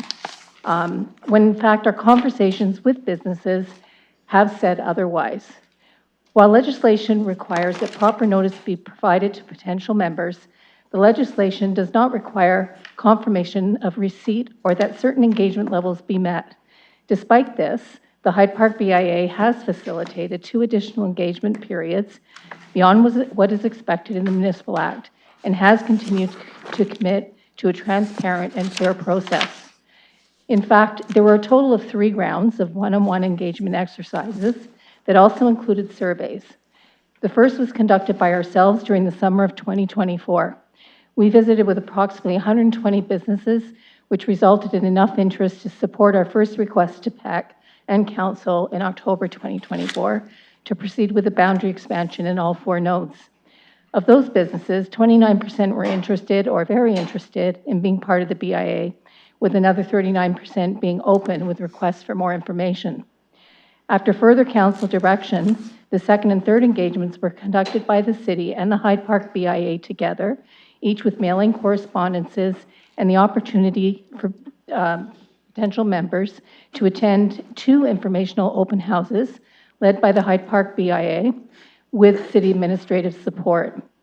During these engagements and over the past year, we have distributed detailed information that was included in your packages so that you could see to the businesses that included a very detailed brochure specific to the boundary expansion from the Hyde Park BIA, a letter from the city and a letter from the Hyde Park BIA, the surveys, both hard copies and with a QR code link to encourage online completion, online resources at the BIA website that answers questions and provides even more detail of what the BIA does, all accompanied with resources in various forms addressing potential impacts, including financial.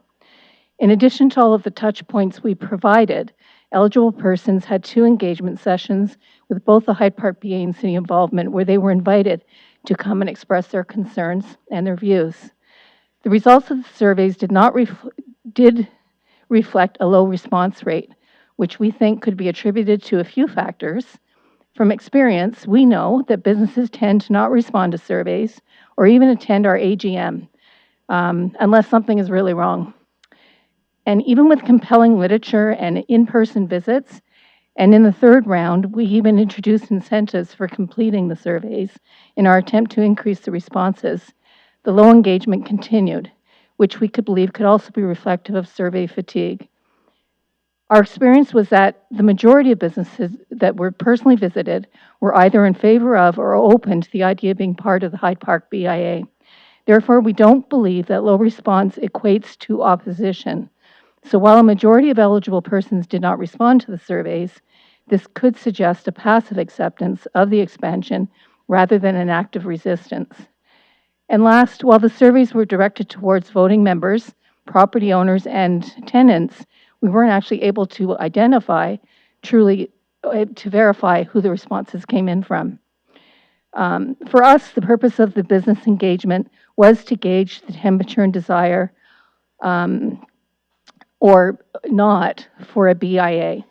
We listened, which did result in the Hyde Park BIA removing the nodes located at Wonderland South and Oxford Street West on our own accord, as we felt that we were not receiving the same positive overall responses as we were in the other nodes. We are catalysts for civic improvement, and collectively outside of the municipal residential property tax levy, we are significant contributors to the city's economy while positively impacting the quality of life in our neighborhoods. Our impacts from visual community improvements to activations work to help towards the creation of meaningful jobs in this corner of the city. The expansion supports citywide economic development, placemaking, and corridor enhancement goals as we continue to experience exponential growth in the northwest of the city.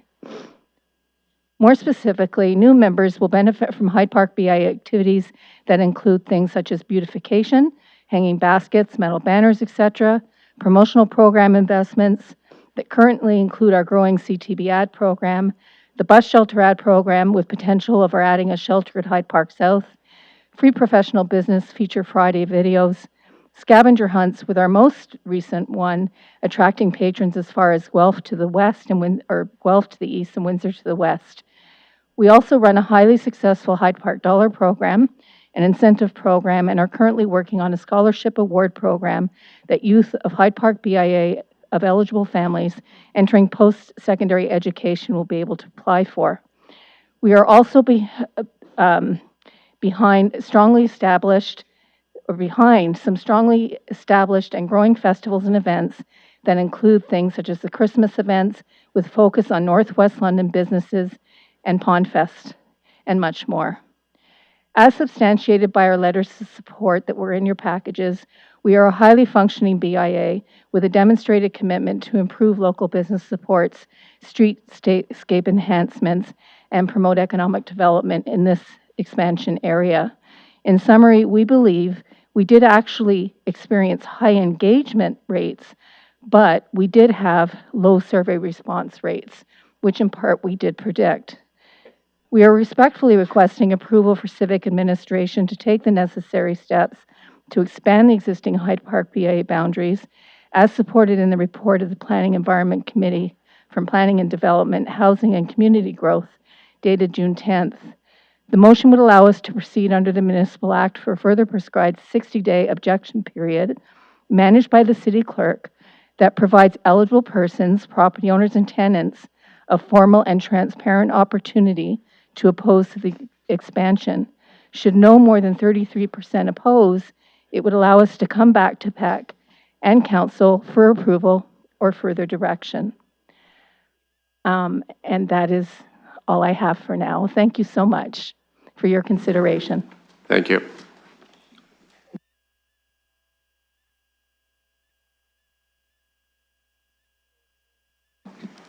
All right, at this point, I'd like to hand the chair over to the Deputy Mayor. I will take the chair, and I will recognize Councillor Lehman. Thank you. So I have a few questions for staff. I just want to confirm a few things. If we were to go ahead to the next step here, first of all, if the number of no's are received that is equal to a third of the people we reach out to, it automatically doesn't go through. Is that correct? Through you, Chair. Mr. McCauley?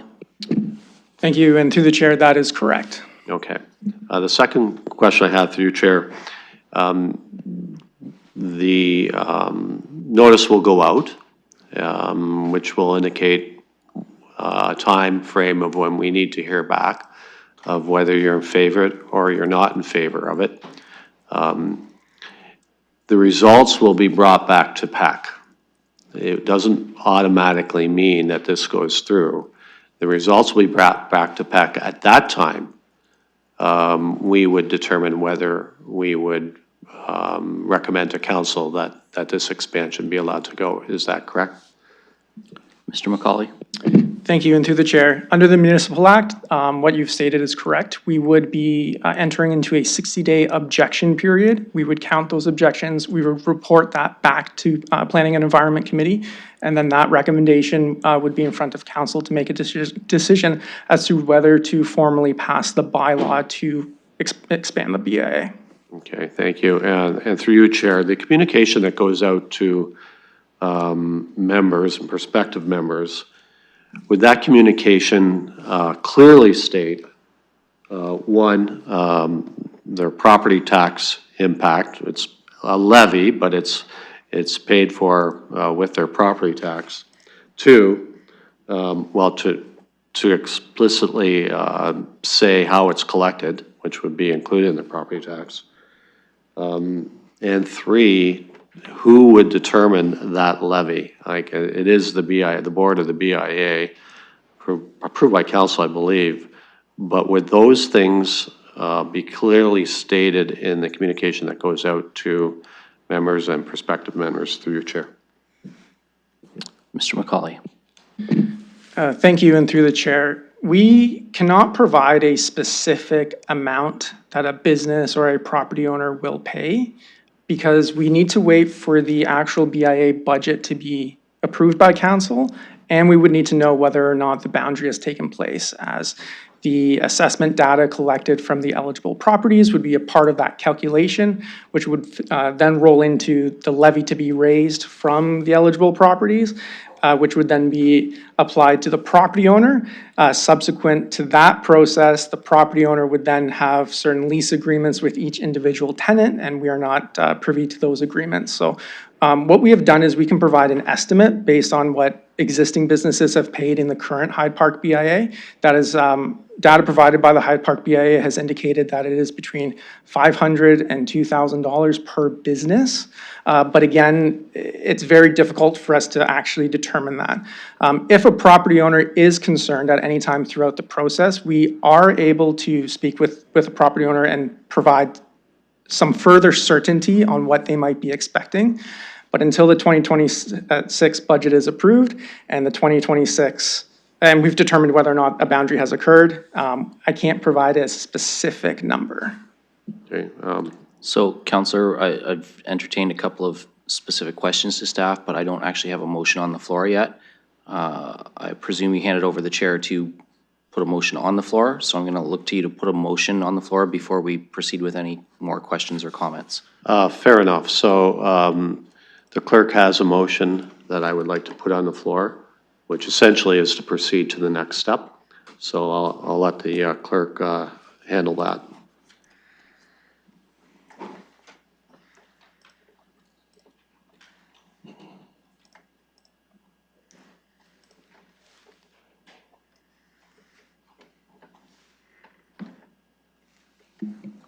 That's an e-scribe now. We just need a seconder. And do we have a seconder for that? Counselor Cuddy. So that's moved and seconded. Counselor Lehman, I'll come back to you now to Thank you. Thank you. So I appreciate the answers from staff. Those are my concerns, that people be A, notified, B, they understand that there's a financial component to this. That's just not, administrative thing. It's very important that they do that, and they have an opportunity to express or object, essentially, vote no. So with those, with that communication going out, I'm confident that I would have hoped for more response, quite frankly. But when it last came to PAC, I referred it back or asked for it to be referred back with support of committee to give the opportunity for the BIA to reach out again.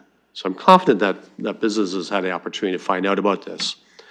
With the additional communication, again, the final communication coming from the city, I also plan to augment that with my personal communication from my office to commercial property owners in my ward. And my ward is predominantly in my ward where this expansion is happening.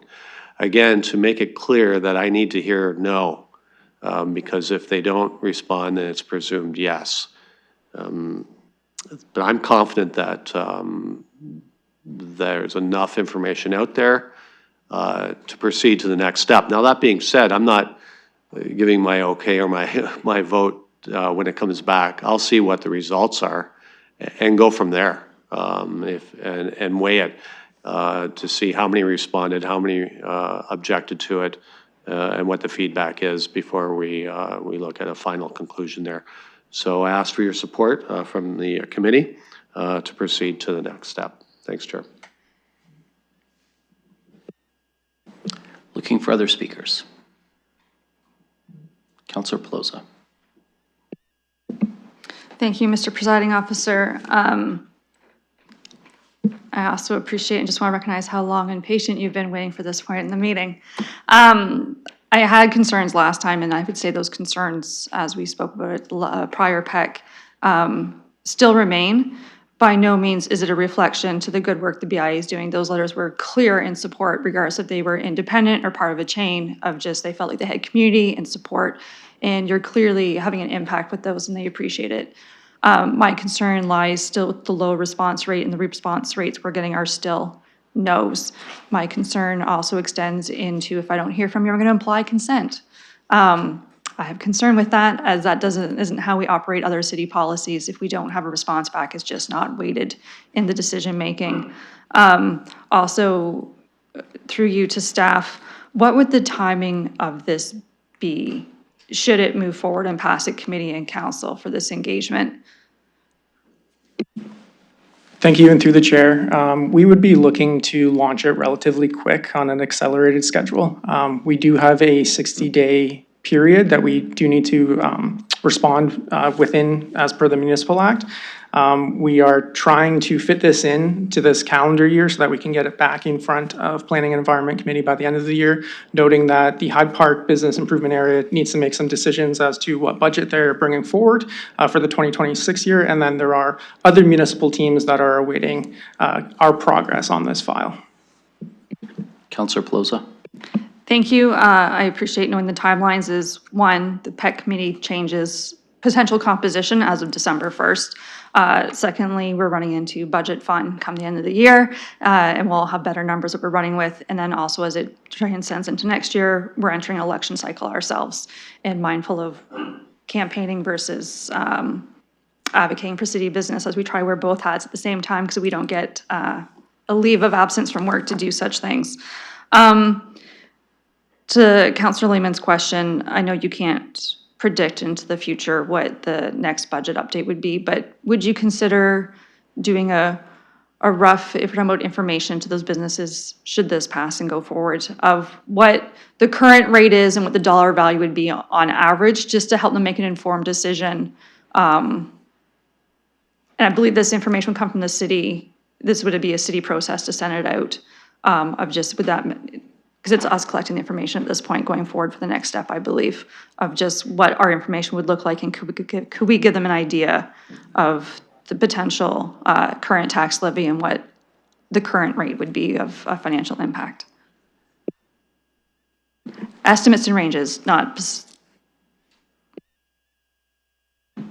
Thank you. Through the chair, based on the current levy rate that the Hyde Park is working with in 2025, we can provide some communications with regards to different ranges that could be applied to a property based on their assessed value.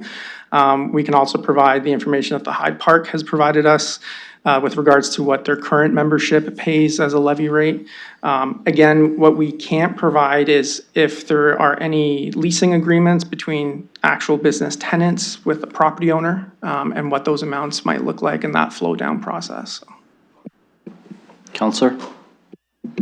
Thank you, I appreciate that. Still not supportive, which is just my prerogative. I appreciate, like I said, what the BA is doing and the engagement and the impact you're having. Just doesn't seem to be a big uptake and or support when we do have a response right now. Thank you, Councillor Pelosa. Just going to check to see if any committee members want to speak. I have a list of non-committee members. Seeing no one else on committee with their hand up, I am going to go to Councillor Pribble. You're next on the list. I also have Councillor Stevenson and Councillor Rahman. Councillor Pribble. Thank you, Chair. And through you, actually, I do have a question to Ms. Bakowski.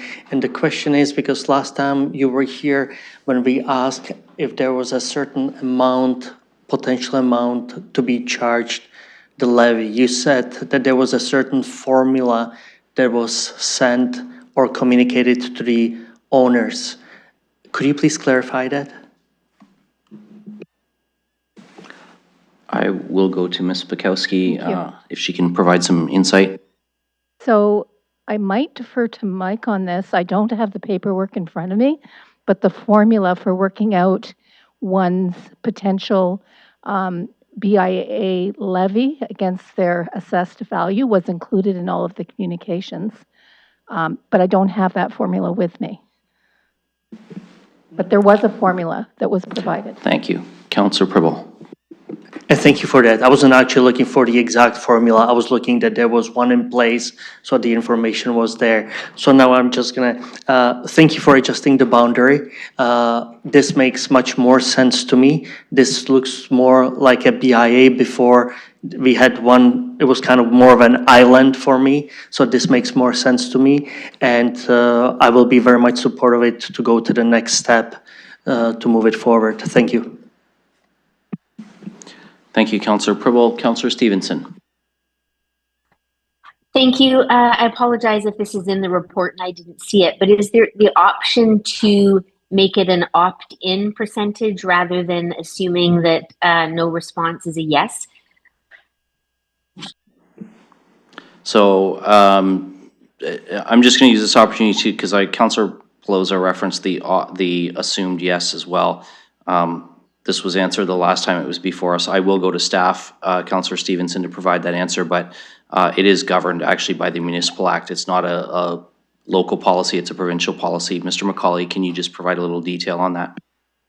Thank you. And through the chair, that is correct. The process to expand a business improvement area is legislated within the Municipal Act.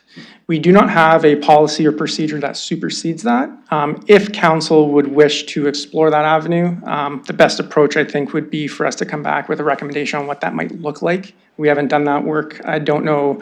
Certainly, we would want council input as to what sort of threshold they would be looking at in terms of numbers of eligible property owners and tenants opting into a process like this. And it's really not something that we have explored before in this process. Councillor Stevenson? Yeah, thank you for that. I'm going to look into it more. I do think that this is a long-term commitment, a financial one that will impact property owners and potentially their tenants at a time when things are really tough, really tight. And business owners and property owners, they tend to be really busy, sometimes not checking the mail. They're busy doing other things. So I feel uncomfortable. We don't put speed bumps down without getting 50%. And we've got other BIAs that also want to do expansions. And I think it might serve us to do something that supersedes that and ensures that we have a certain percentage that have actively chosen in. It also gets the BIA doing the legwork required, that we've got that buy-in rather than make assumptions and we have to deal with consequences. Thank you. Thank you, Councillor Stevenson. I have Councillor Rahman next. Thank you. And through you, I know Mr. McCauley has had his hand up. I don't know if he wants to respond first before I launch into a whole other thing. Thank you, and through the chair. Just to clarify, we would still have to default to the Municipal Act process, and that would be the governing piece of legislation at the end of the day that council would have to base its decision on. However, in basing that decision on, we could have some sort of further consultation as we have done, similar to that, in making your decision when we do come back with the bylaw. I'm not sure if legal has anything to add on that note. Thank you, and through you, Mr. Chair. No, I think that makes sense to me. The process set out in the Municipal Act is a minimum process, meaning that if 1/3 of the business tenants and the businesses in the area say we don't want to do this, then that's the process. If council wanted to add something on top of that by bylaw, then I suppose that could be done. But the Municipal Act is the minimum requirement. Councillor Rahman. Thank you, and through you, actually, that's very helpful. So I just wanted to start, I am currently the member of council that's on the Hyde Park BIA. I represent the ward where the majority of the BIA exists right now. And the expansion, although a lot of it is concentrated in Key 6, there is expansion in Key 5 as well that's been identified, which is within Ward 7. I will say that I appreciate the work that the BIA has done to engage with residents, with businesses in the area. They've done a lot with social media, as well as the engagement sessions. I know Councillor Lehman and I attended one of those this summer as well as city staff. So thank you for your ongoing participation in this process as well. I will say that I think the BIA has done everything it can to try to raise the attention to this matter in the area. And I do think it's going to be a challenge. I appreciate that you kind of went first because I know there are a number of BIAs that are also interested. And so I appreciate that we're kind of learning through this experience. And I hear my colleagues quite clearly as well, that this is a challenging process in terms of the overall governing process from the provincial side of this, as well as what we would like to see in place, maybe for some sort of a higher threshold or something of that sort in order to really truly understand what we're hearing from business owners. I think from that perspective, I just wanted to ask a couple questions. My first question, just in terms of, I know initially we mailed out to 574 businesses, and then in our second mailing, we did it to Key 5 and 6, so that was about 124 businesses. How many businesses in total would be able to participate in the vote? Thank you. And through the chair, when we would do the objection period as per the Municipal Act, it contains not only those in the proposed expansion area, but also in the existing Hyde Park BIA area. We are going to work with the Hyde Park BIA to get an updated list as to current businesses, knowing that businesses open and close on a weekly basis. However, we are estimating that there's approximately 509 tenants and property owners within the existing area, and then an additional 114 tenants and property owners in the expansion area.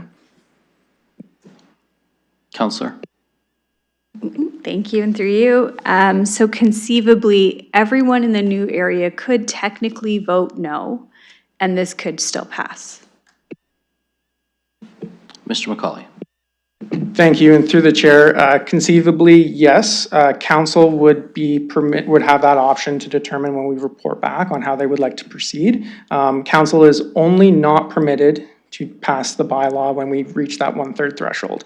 As we have identified approximately 114 tenants and property owners, and we out of an eligible 623 members who have the ability to object, that is correct. Your statement is correct. Counselor? Thank you, and through you. So the reason, I just want everyone to be clear on the math on this and where we're headed with this conversation. In the report back, will we have a breakdown of where the responses came from and how many responses were received from each part of the existing as well as Key 5 and Key 6? Mr. McCauley? Oh, Mr. Mathers. Through the chair. So I just want, there's been a lot of discussion about different ways to be able to present this information or different mechanisms for it. And I think one of the things that we can do is be able to provide that analysis in this report. So breaking down by the area, the existing and the new, and what percentage of people had those votes, and then also looking at being able to be able to take a look at the percentage that actually said yes versus no, so that you can see all that information in a single report. Because at the end of the day, it will be up to committee and council to decide whether they want to proceed. I think what we can do that could be very helpful is to be able to provide you with that analysis within the report, so then you can make the decisions and to be able to move forward or not. So we will absolutely break that out by those areas and look at some other ways to do that analysis and allow you to make that decision coming forward. Counselor? Thank you. And just to clarify, Mr. Mathers, would we actually have the names of the businesses, or would we just have the area by which they're in? Mr. Mathers? Through the chair. So we can't share the actual names of the businesses, but we will aggregate it by the area.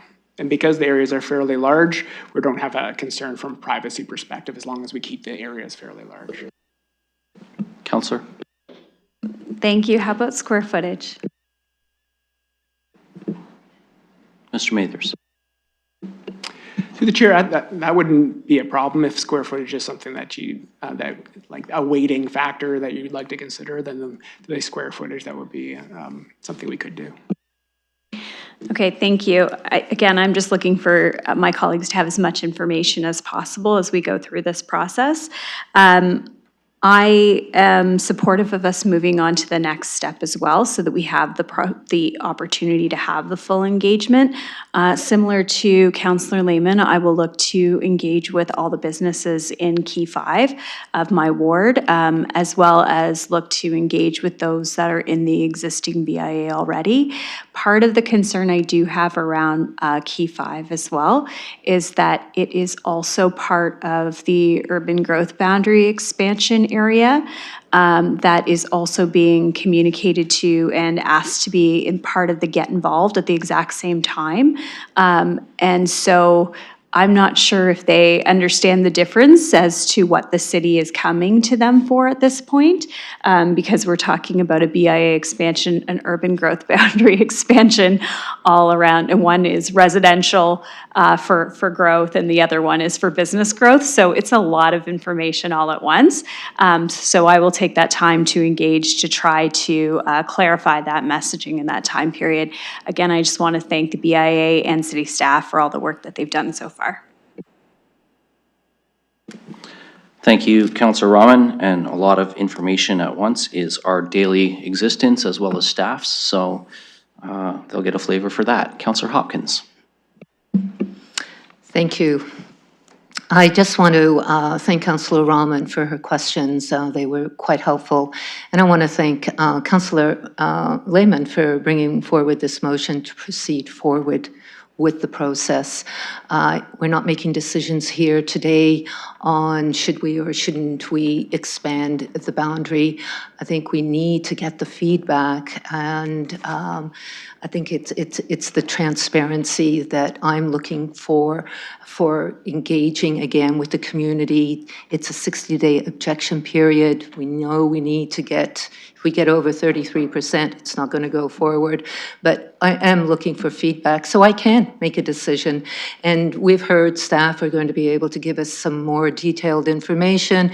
We've heard that there could be further consultation, and we as a council will eventually make the decision when we get all this information back. So I would encourage the committee to support the recommendation going through. I do want to make a quick comment on surveys, though, just because I've gone through 2 surveys in the past 2 months on traffic calming, for instance, where residents are not forwarding their surveys. And we do need that data, at least 50%, to get the information that we need. And when I go door knocking, I find it's sitting at the bottom of the pile on the kitchen counter, and it is still important to that resident. And I'm not sure when we do these surveys how important the community thinks of how important they are, that we need that information. So I'm not surprised with the low turnout and responses, but I think that feedback is vital to me to make a decision here. So thank you for bringing forward the motion. Thank you, Councillor Hopkins. That exhausts our speakers list. Final call. And seeing none, then I will ask the clerk to open the vote.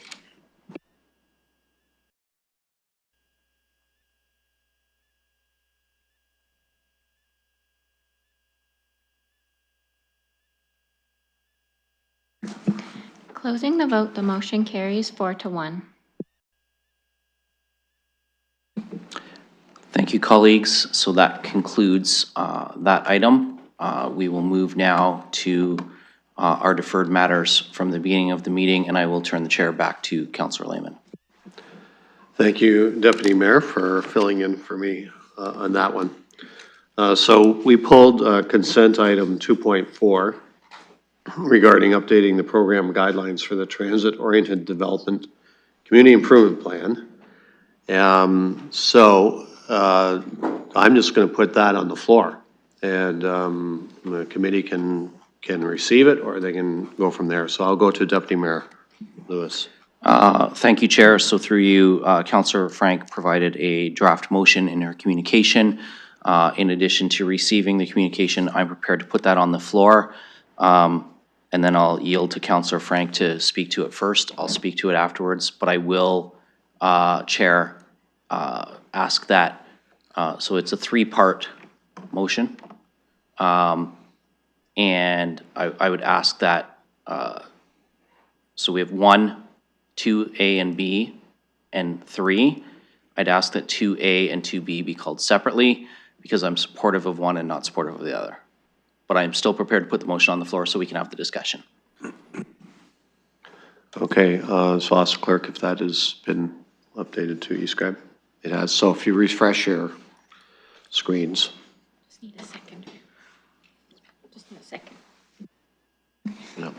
And now that we can have a chance to read it, I'll look for a seconder for that. Councillor Cuddy has indicated his second motion. So as you're a member of committee, Deputy Mayor, I'll give you the first crack at it. Well, while I will speak to it, I'm actually going to yield and allow the Councillor Frank to speak first if she'd like to, since it was her motion. So I'm happy to go after she's had a chance to speak. Okay. Okay, Councilor Frank, we'll turn it over to you. Thank you, and I really appreciate getting this on the floor. I was very excited to see this evaluation scheme, as I saw an opportunity for us to support green building measures without requiring them or making them mandatory in any way. With this measure, if it is approved, it would be adding essentially, if a developer is going through and they have some green measures, they get some extra points because that's something that we want to work towards. It's part of our climate emergency action plan. It's part of the city's strategic plan.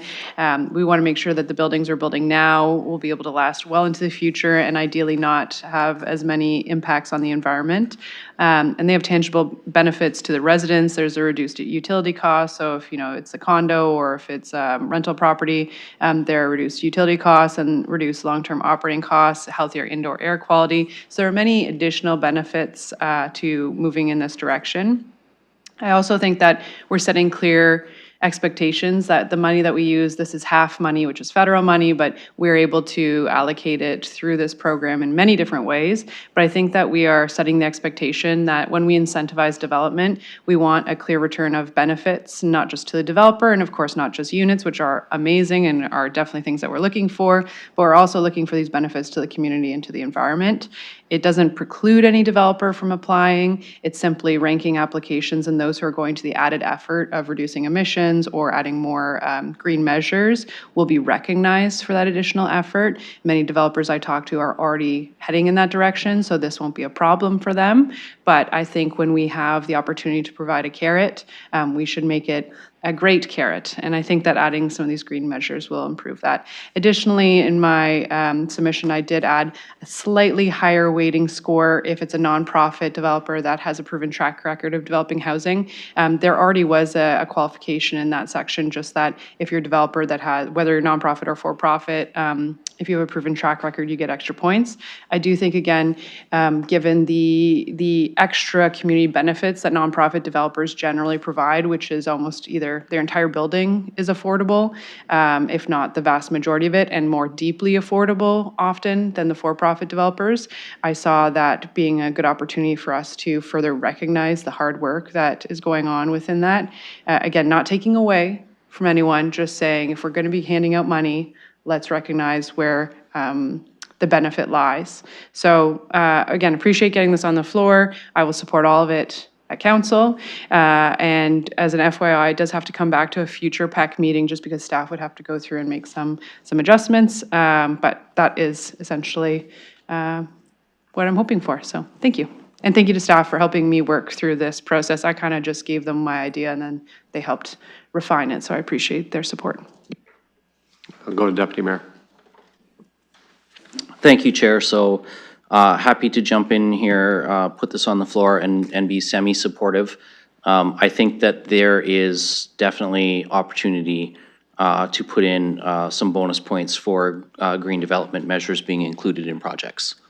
Unlike a zoning application change where Bill 17 doesn't allow us to consider or hold up things beyond the Ontario Building Code, this is an incentive program. It's not a zoning bylaw amendment, and so I think we are well within our purview to implement that. The piece that I'm not going to support is differentiating between the nonprofits and the for-profit developers. I think we need to recognize that anybody who's building is bringing a benefit to the community. I will also say that, you know, in working through some of the various, trying to say this diplomatically, complicated, layered, multi-layered applications that we've had in some respects around the city, I've actually found sometimes our private sector developers they take the incentive that's offered or the bonusing in past terminology that was offered, and they do it. And I have found some, and again, not painting everyone with the same brush, but I have found some not-for-profit developers in some cases keep coming back. We need a little more, we need a little more, we need a little more because our pro forma has changed, our fundraising isn't where it is, we had some unexpected complications. Even though those things happen to everybody, to me, I don't want to start differentiating because we need housing across the spectrum. We do need affordable housing. There's already, in the chart, proposed points for affordable housing units.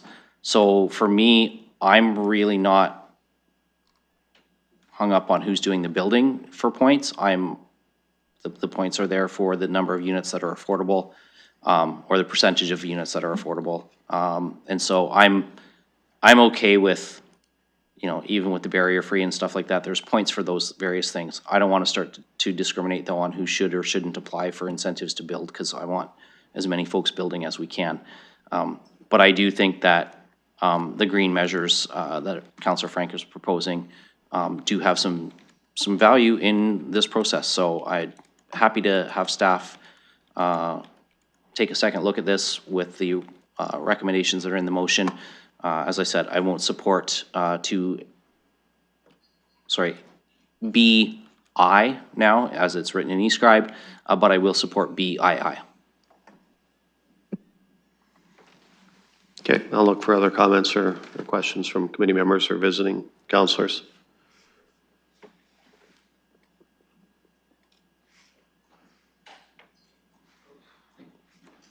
I'll just ask Deputy Mayor to take the chair so I can make a brief comment, because it's a...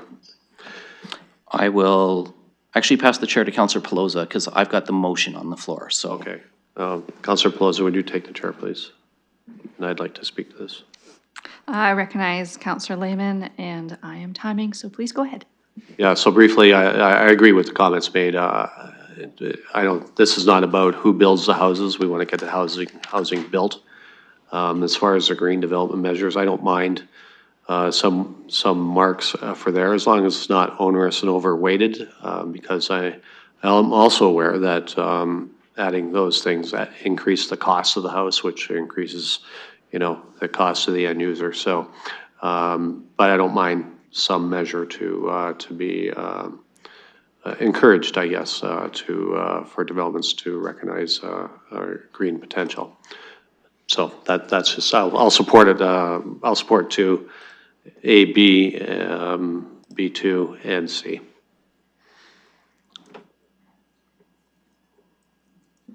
Thank you. I'll hand the chair back over to you. Thank you.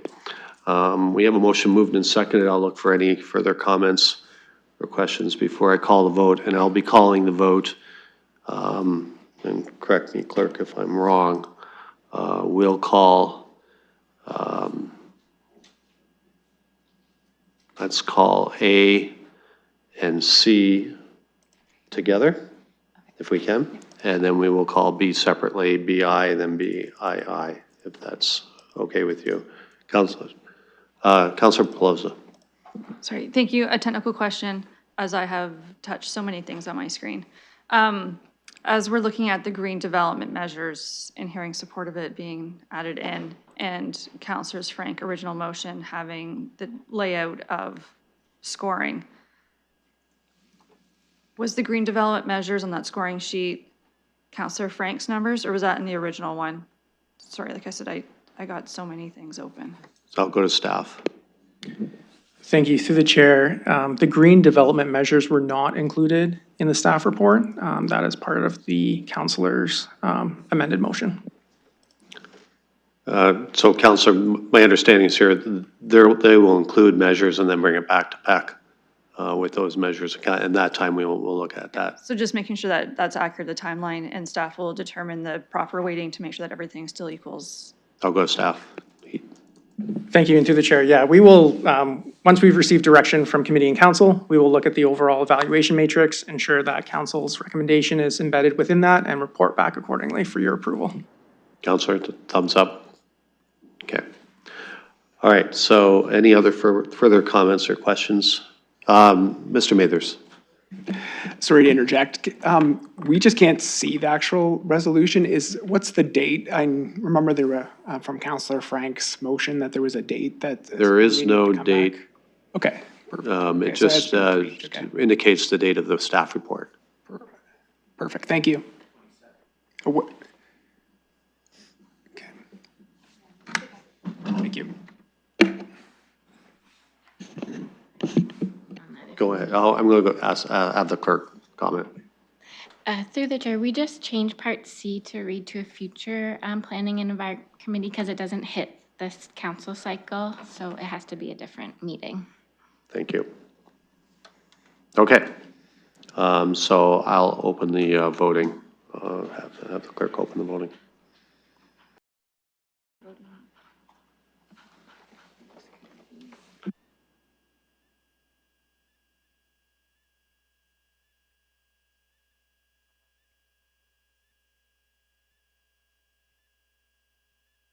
Okay, the voting is now open on A and C.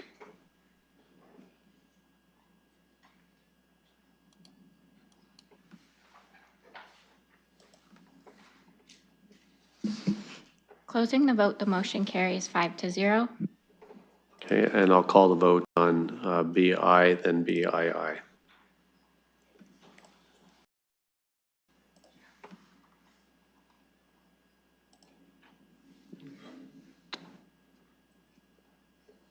Okay, so the vote is open now on BI. Mr. Chair, just for everyone's clarification, BI is the distinguishing between not-for-profits and private sector, and BII is the green developments. Correct. So right now, BI, you're correct. Yep.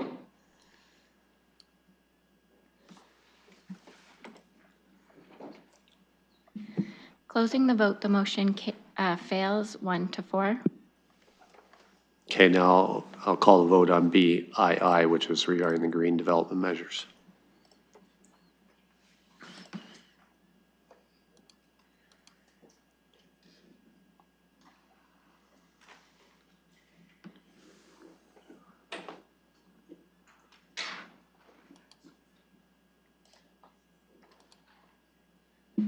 Closing the vote, the motion carries 5-0.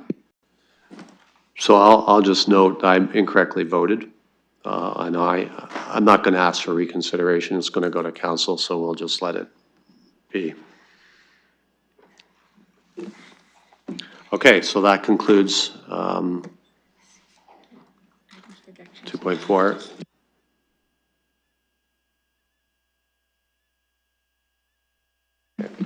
All right, so that takes us to the deferred matters list. I'll look for a motion to receive that. Councillor Cuddy, seconded by Bueller. Deputy Mayor Lewis, thank you. Any comments or questions? I'll call the vote.